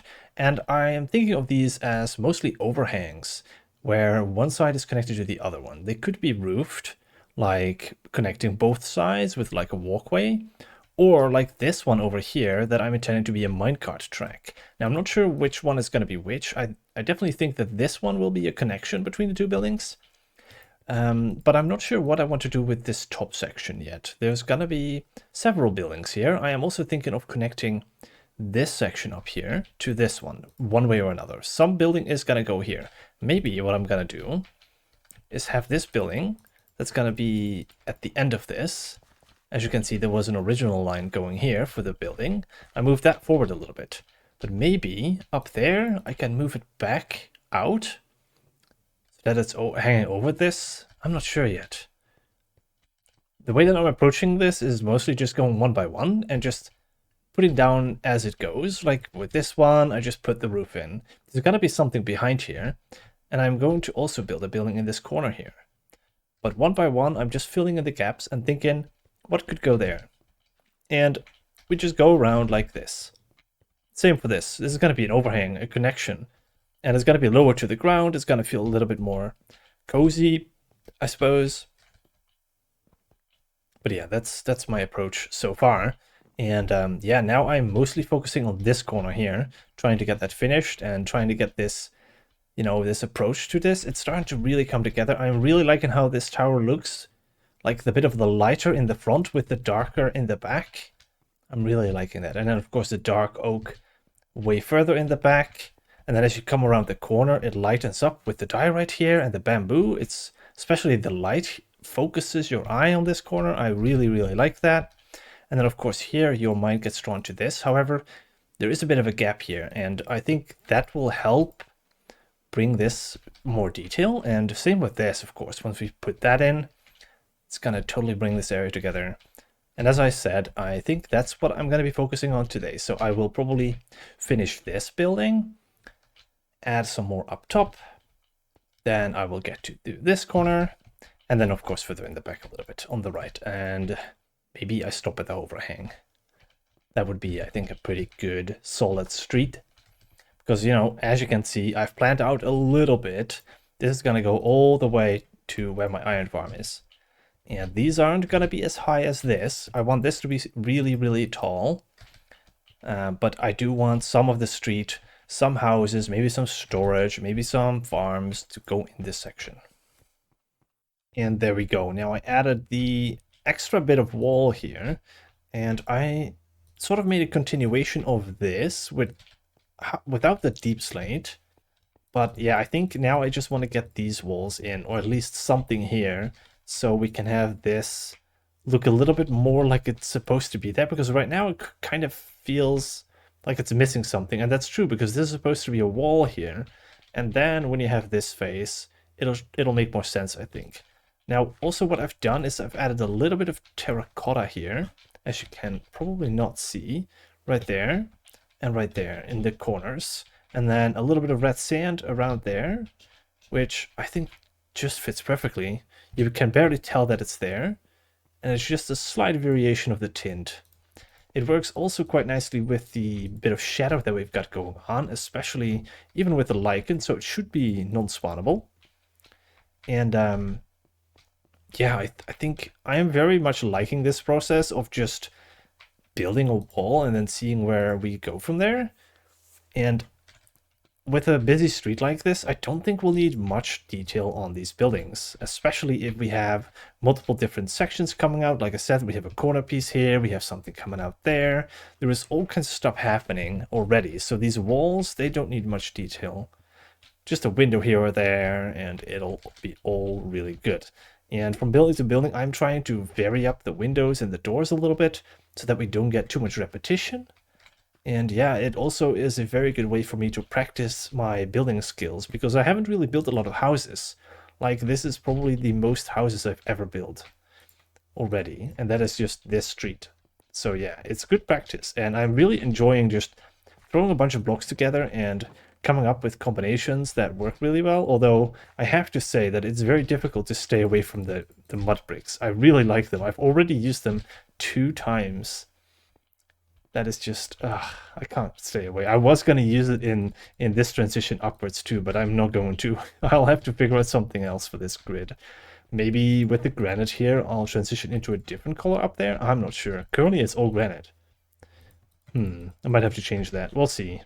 Alright, for this week's addition to the mine, I am not going to add something downstairs in the mine. I am instead going to work on the front of the mine. And I am thinking of changing this area a little bit. I have got a few ores that I want to put in front with some minecart rails and a few maybe minecarts stashed around. And I want to add sort of a blacksmith station plus storage room. And I figured on this side there is quite a bit of room. I am going to terraform it a little bit and remove all of these trees, extend this mountain a little bit because it is kind of ending here. And I'm going to connect the house right there. Let's go ahead and show a short time lapse. And as we're building this episode's mineshaft extension, I want to thank you for your support. If you liked the video, please let me know in the comments below. And don't forget to like and subscribe because it helps the algorithm.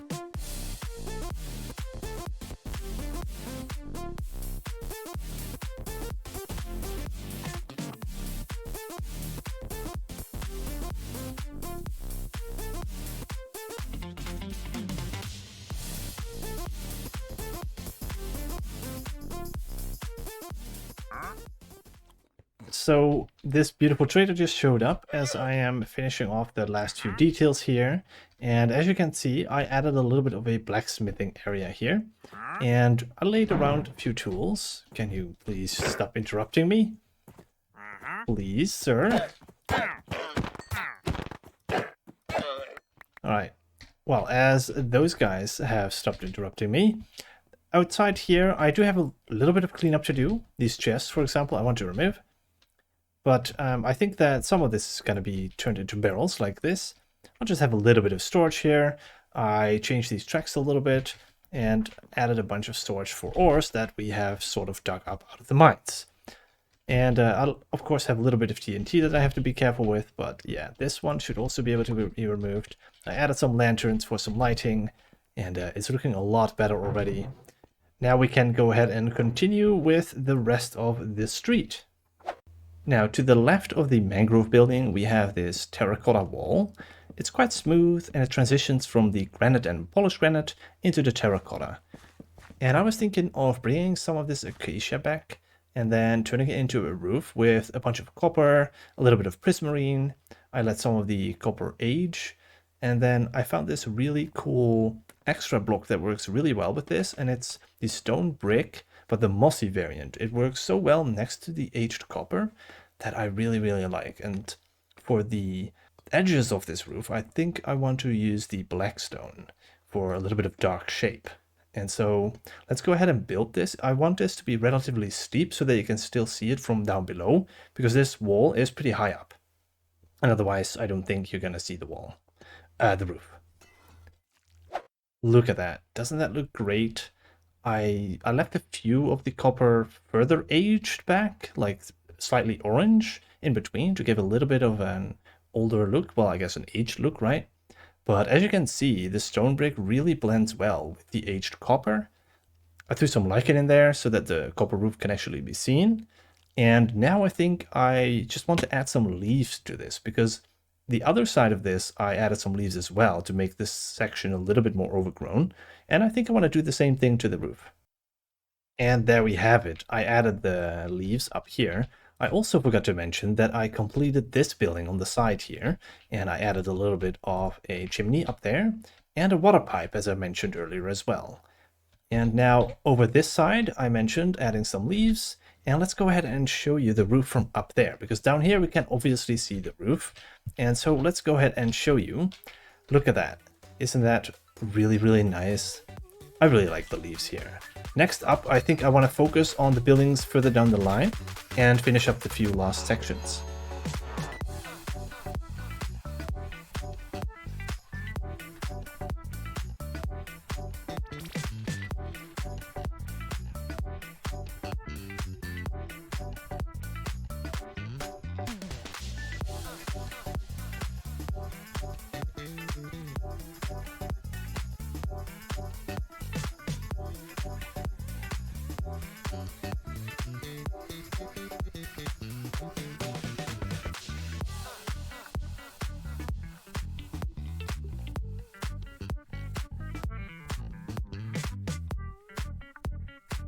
These three new buildings, I think, are now my favorite buildings in this street. I really wanted to play with some color here and decided to just go with the red, green, and yellow. And I started off with just a few blocks and felt like, let's see what kind of a gradient we can make of it. And I'm so happy with the way it all fits together, and the roof and all of the leaves that are sort of creating a bit of an overgrown area here where I want to do some more decorations. So now we just have one space between this and the birch building left to do. Oh, I would almost forget about the minecart, right? I think that has to go into this building then, or something. I'm not entirely sure how that's going to go. That's something I'm going to have to figure out while I'm building it. So what I also decided I'm not going to be doing this episode is going to finish all of these buildings, right? Let's just go ahead and cut to where I have finished this. Instead of doing another time lapse, I'm just going to head and build this, and then you guys will see the finished result.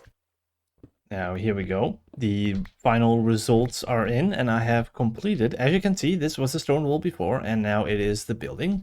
I decided to continue the red building a little bit further and add a staircase here. then continue with a bit of mud brick on the side, and I extended the birch building out a little bit further. And as you can see, I moved the plants a little bit, so now they are more connected. I did add a little bit of a difference in height for these balconies, or I don't know, bits that stick out, so we have a nice view of this green building. Otherwise, that green building gets fully blocked by this, which is something I didn't like quite as much.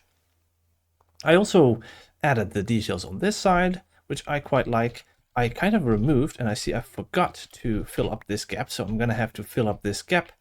But I moved the minecart track to all the way up there.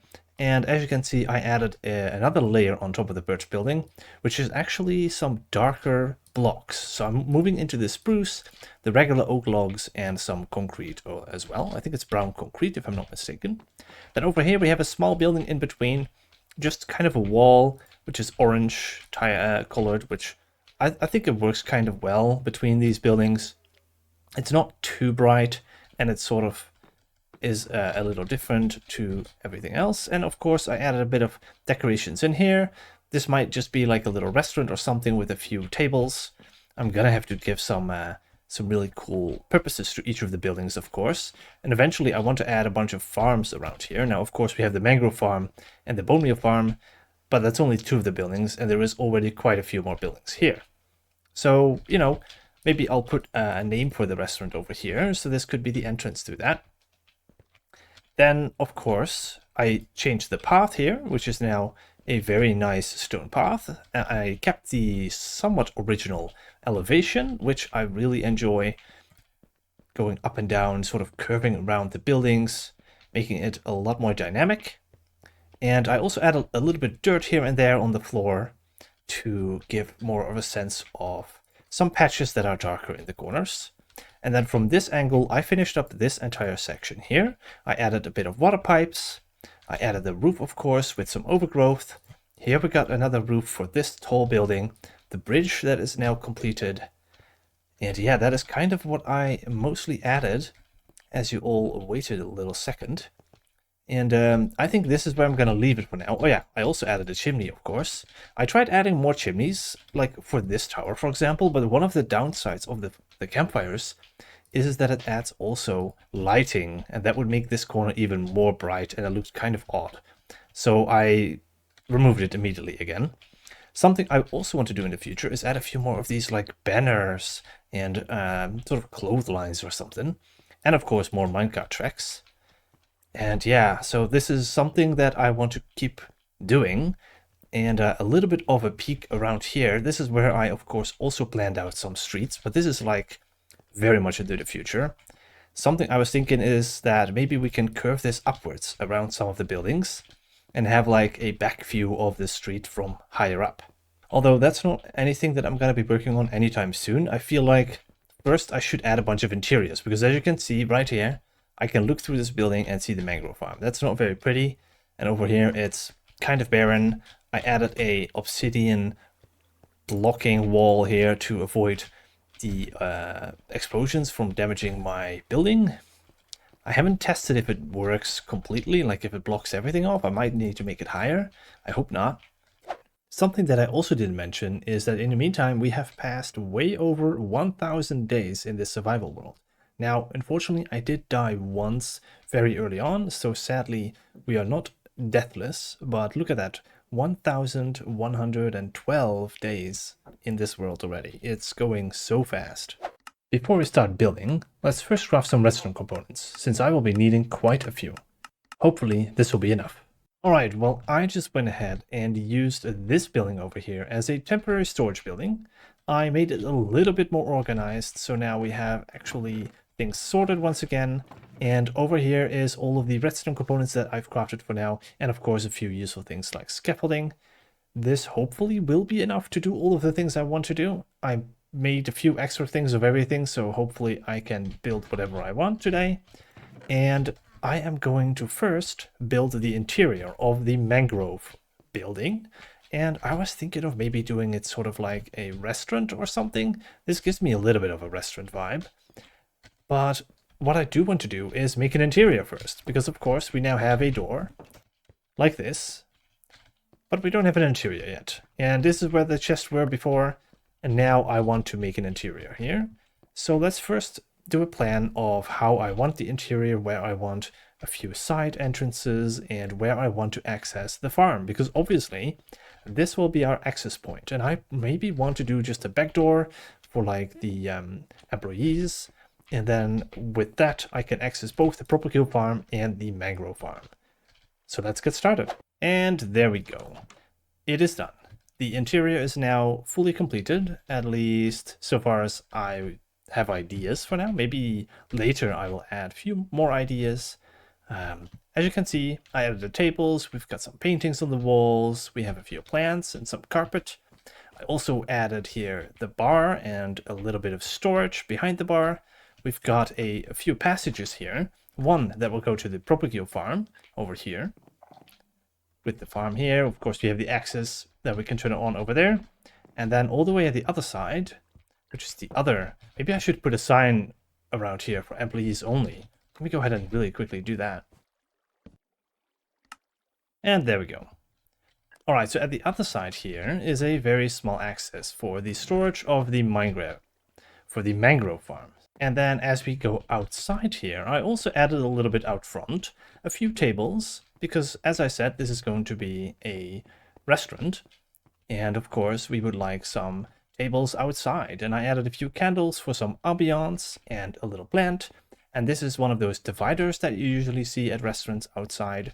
And this, of course, is going to be a different building that will cut off this part of that building, but those are the interior walls, so that should be no problem. And then, of course, that's going to come out here, and maybe there's going to be a building over here as well. And so, yeah, that's this building done.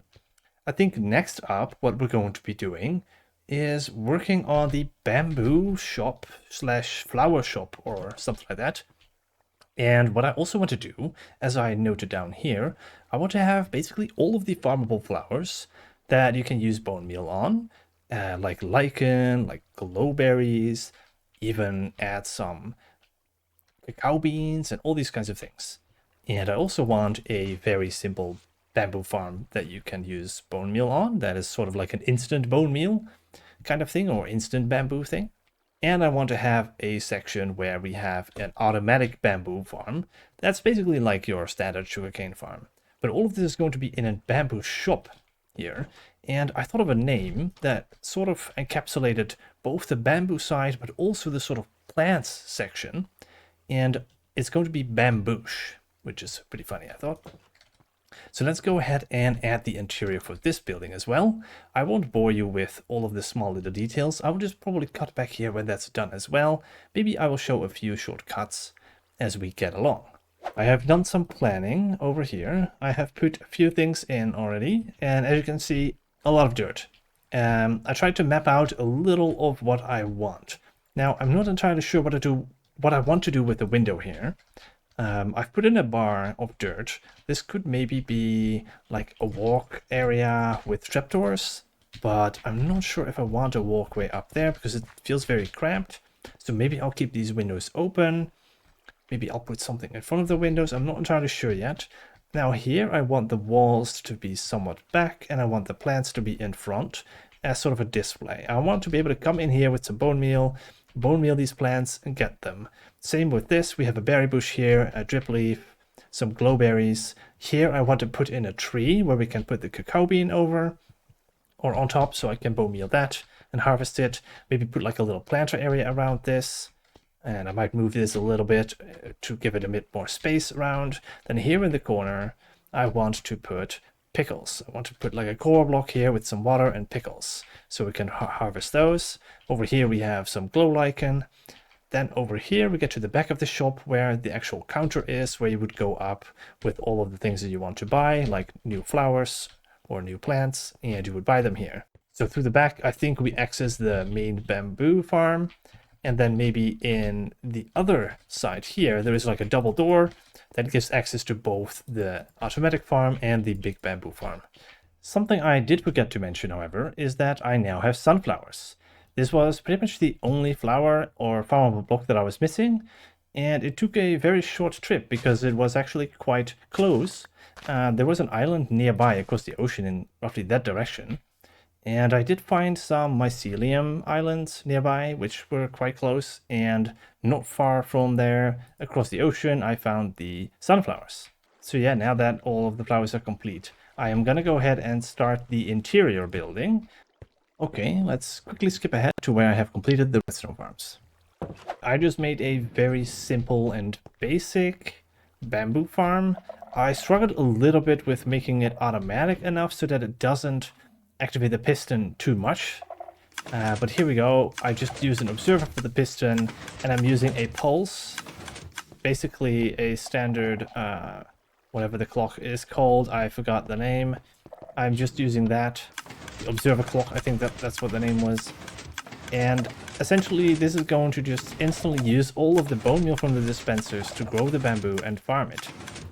And then over on the other side here, I have a passive farm with just 2 rows of bamboo, and a few observers to trigger the whole row of pistons, and then a minecart collection system with a small check to unload properly.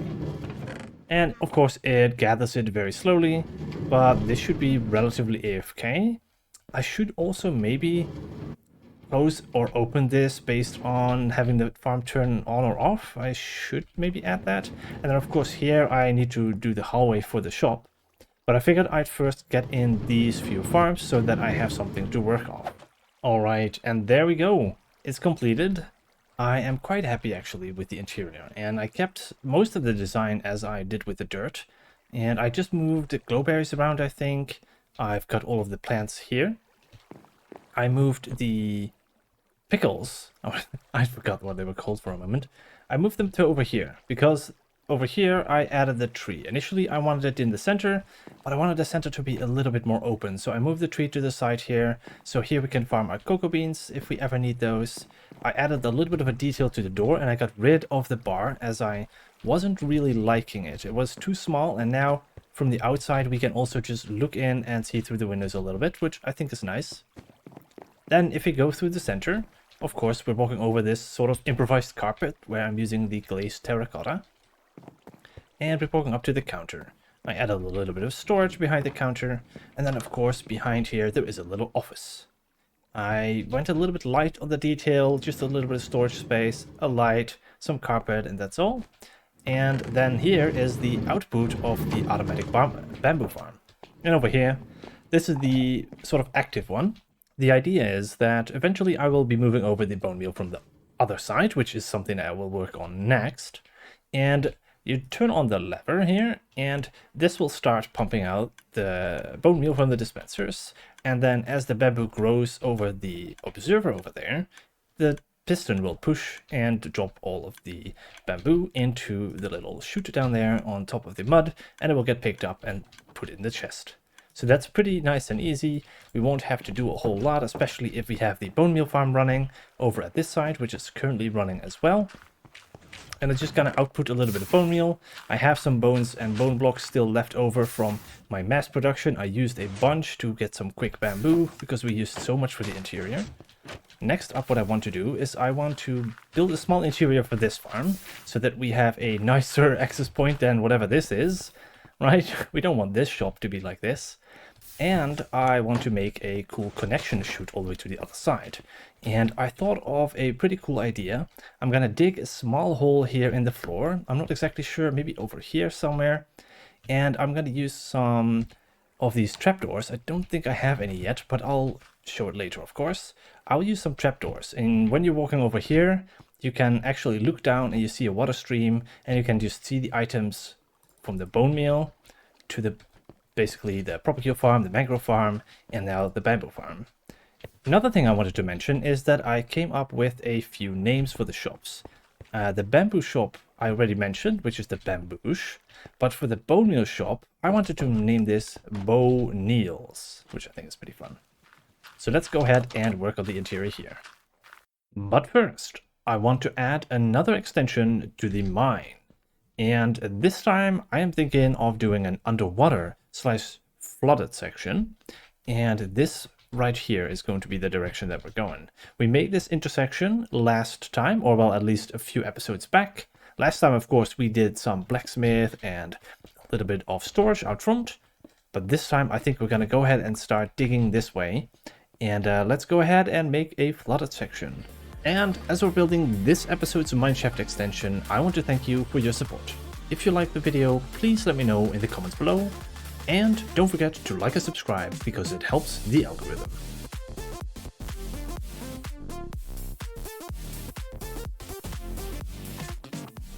And there we go. That is the extension for today. A very small flooded section. I imagine this as being a route downwards. We're just creating a mine.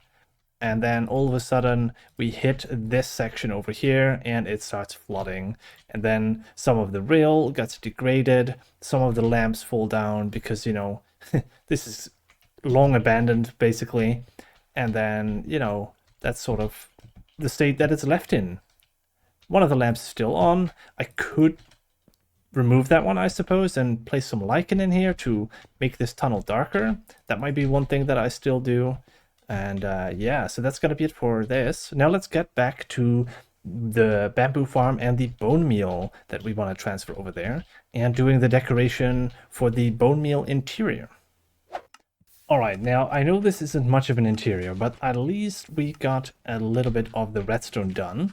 I wanted to make a splitter for the bone meal so that some of the bone meal will end up in a chest where I can collect it from the farm. And the other one is going to be dispensing it off to the other farms. Now I might have to do another of these splitters that I got from Ilmango over here using the droppers. So these droppers will switch this item back and forth and will lock the hoppers accordingly. One of the hoppers is connected all the way over here to the chest, and the other hopper line is connected over here to the dropper. And of course down here you can see it flip-flops back and forth, triggering the dropper, switching the item over to the other side, which is then read by these comparators, which then turns on this, which sends a signal back to the dropper, etc. Then what I do to lock the system essentially is over here, as long as there is an item in here, we allow the droppers to flip-flop and send items through, because this chest is pretty much full the entire time anyway, right now, because it's testing. But as soon as that item will not be in the dropper anymore, then it should be fine. Later down the line, of course, I want to connect this up with the other farms, and I might have to build one or two of these splitters. I'm not entirely sure how I'm going to do this for a three-way split. I'll have to figure that out, because I do have... Or maybe it's even a four-way split or something. No idea. We'll figure it out, I guess. But yeah, this is the very basic entry here. We just have a small floor with a little bit of a look-through at the bone meal. Then here I am intending to do sort of a shop entry with just an access point for the chest. And that's pretty much it. Maybe some decorations on the walls. I'm definitely going to have to build something on top of this. And it's just going to be a very small shop. That's kind of the intention. We, of course, want to hide the farm. Maybe I will have an extra door to access the farm or something. But and there we go. It's completed. I made it sort of a waiting room with a desk. We've got some lights. I'm using the mini blocks here, I think for the first time. Got some lit redstone lamp mini blocks. And here we got some actual redstone lamps. I kept them a little bit simple, not with all the trapdoors like we do with some of the other shops, but this keeps it nice and clean. I added some benches and a little bit of details, and here of course is the way where we're going to be able to see the bone meal go all the way through. Now I still have to make that connection to the bone meal farm. That's what we're going to be doing next. I mean to the bamboo farm, sorry. And I did add some details on the outside because I kind of need some visual here that this is to do with bone meal.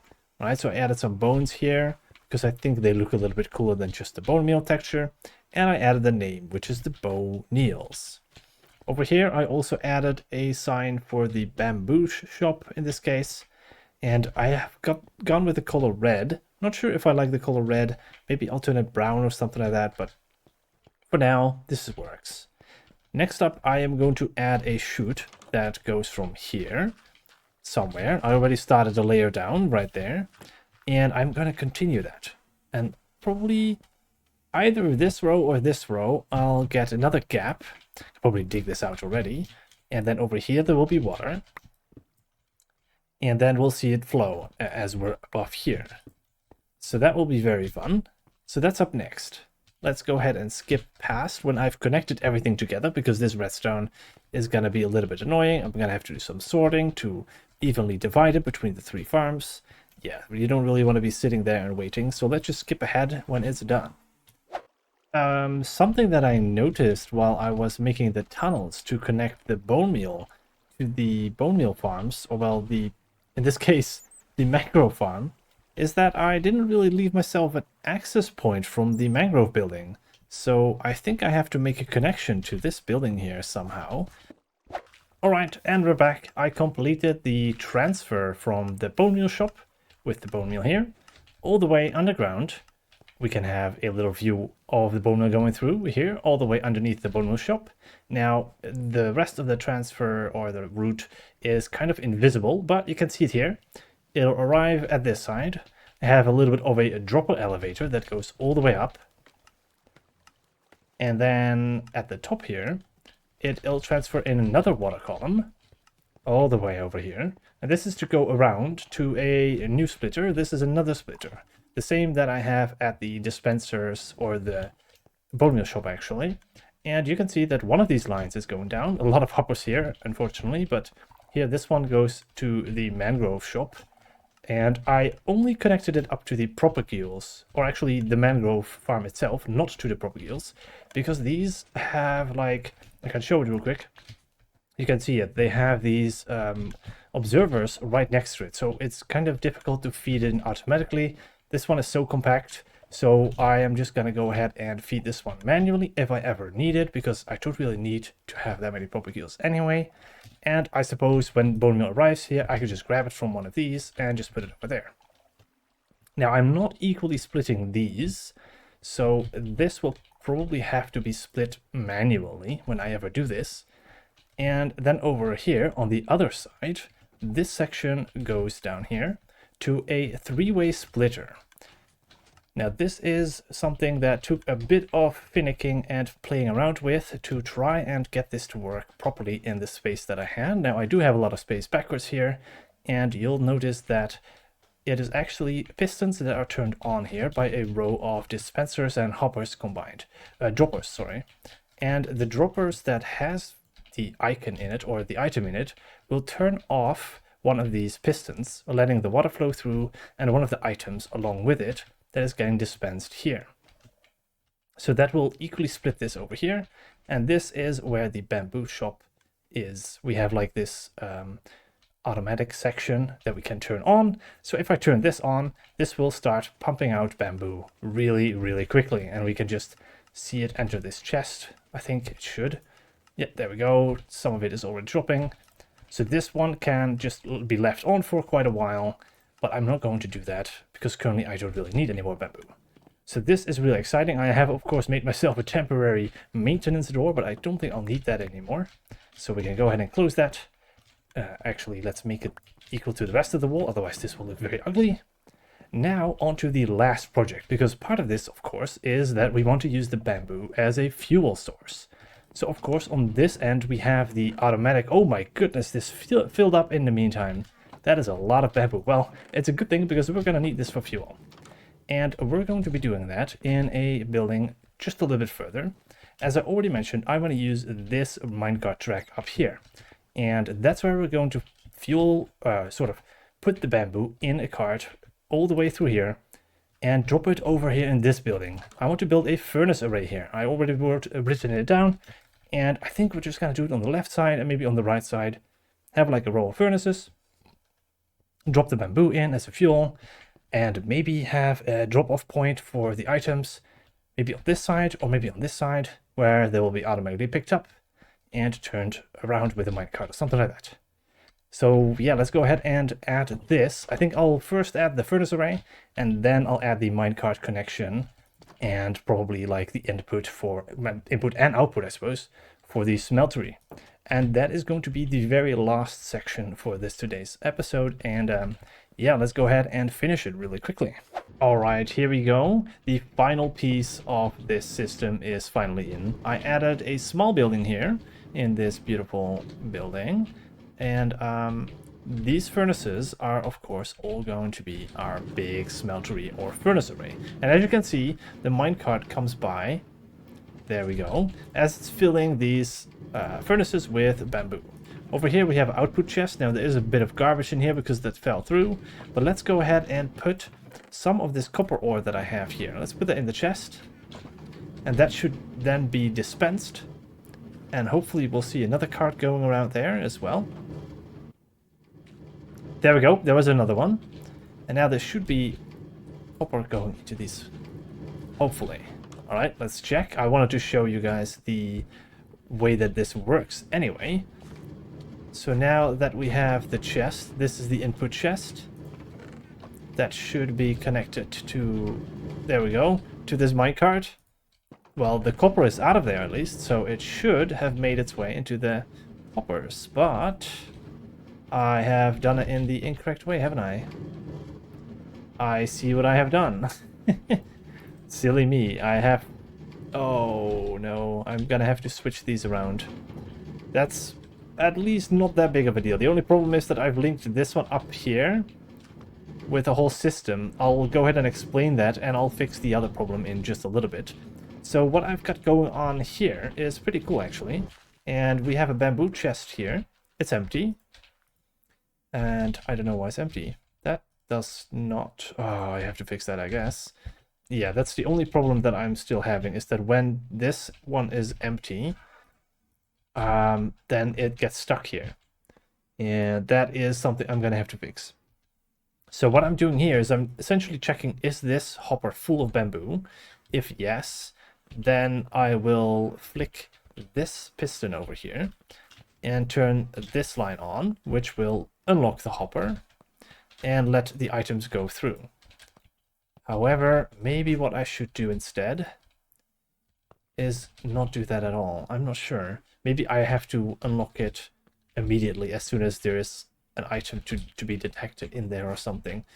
I'm gonna have to figure that out. And while I do that, let's go ahead and take a look at the minecart on its route.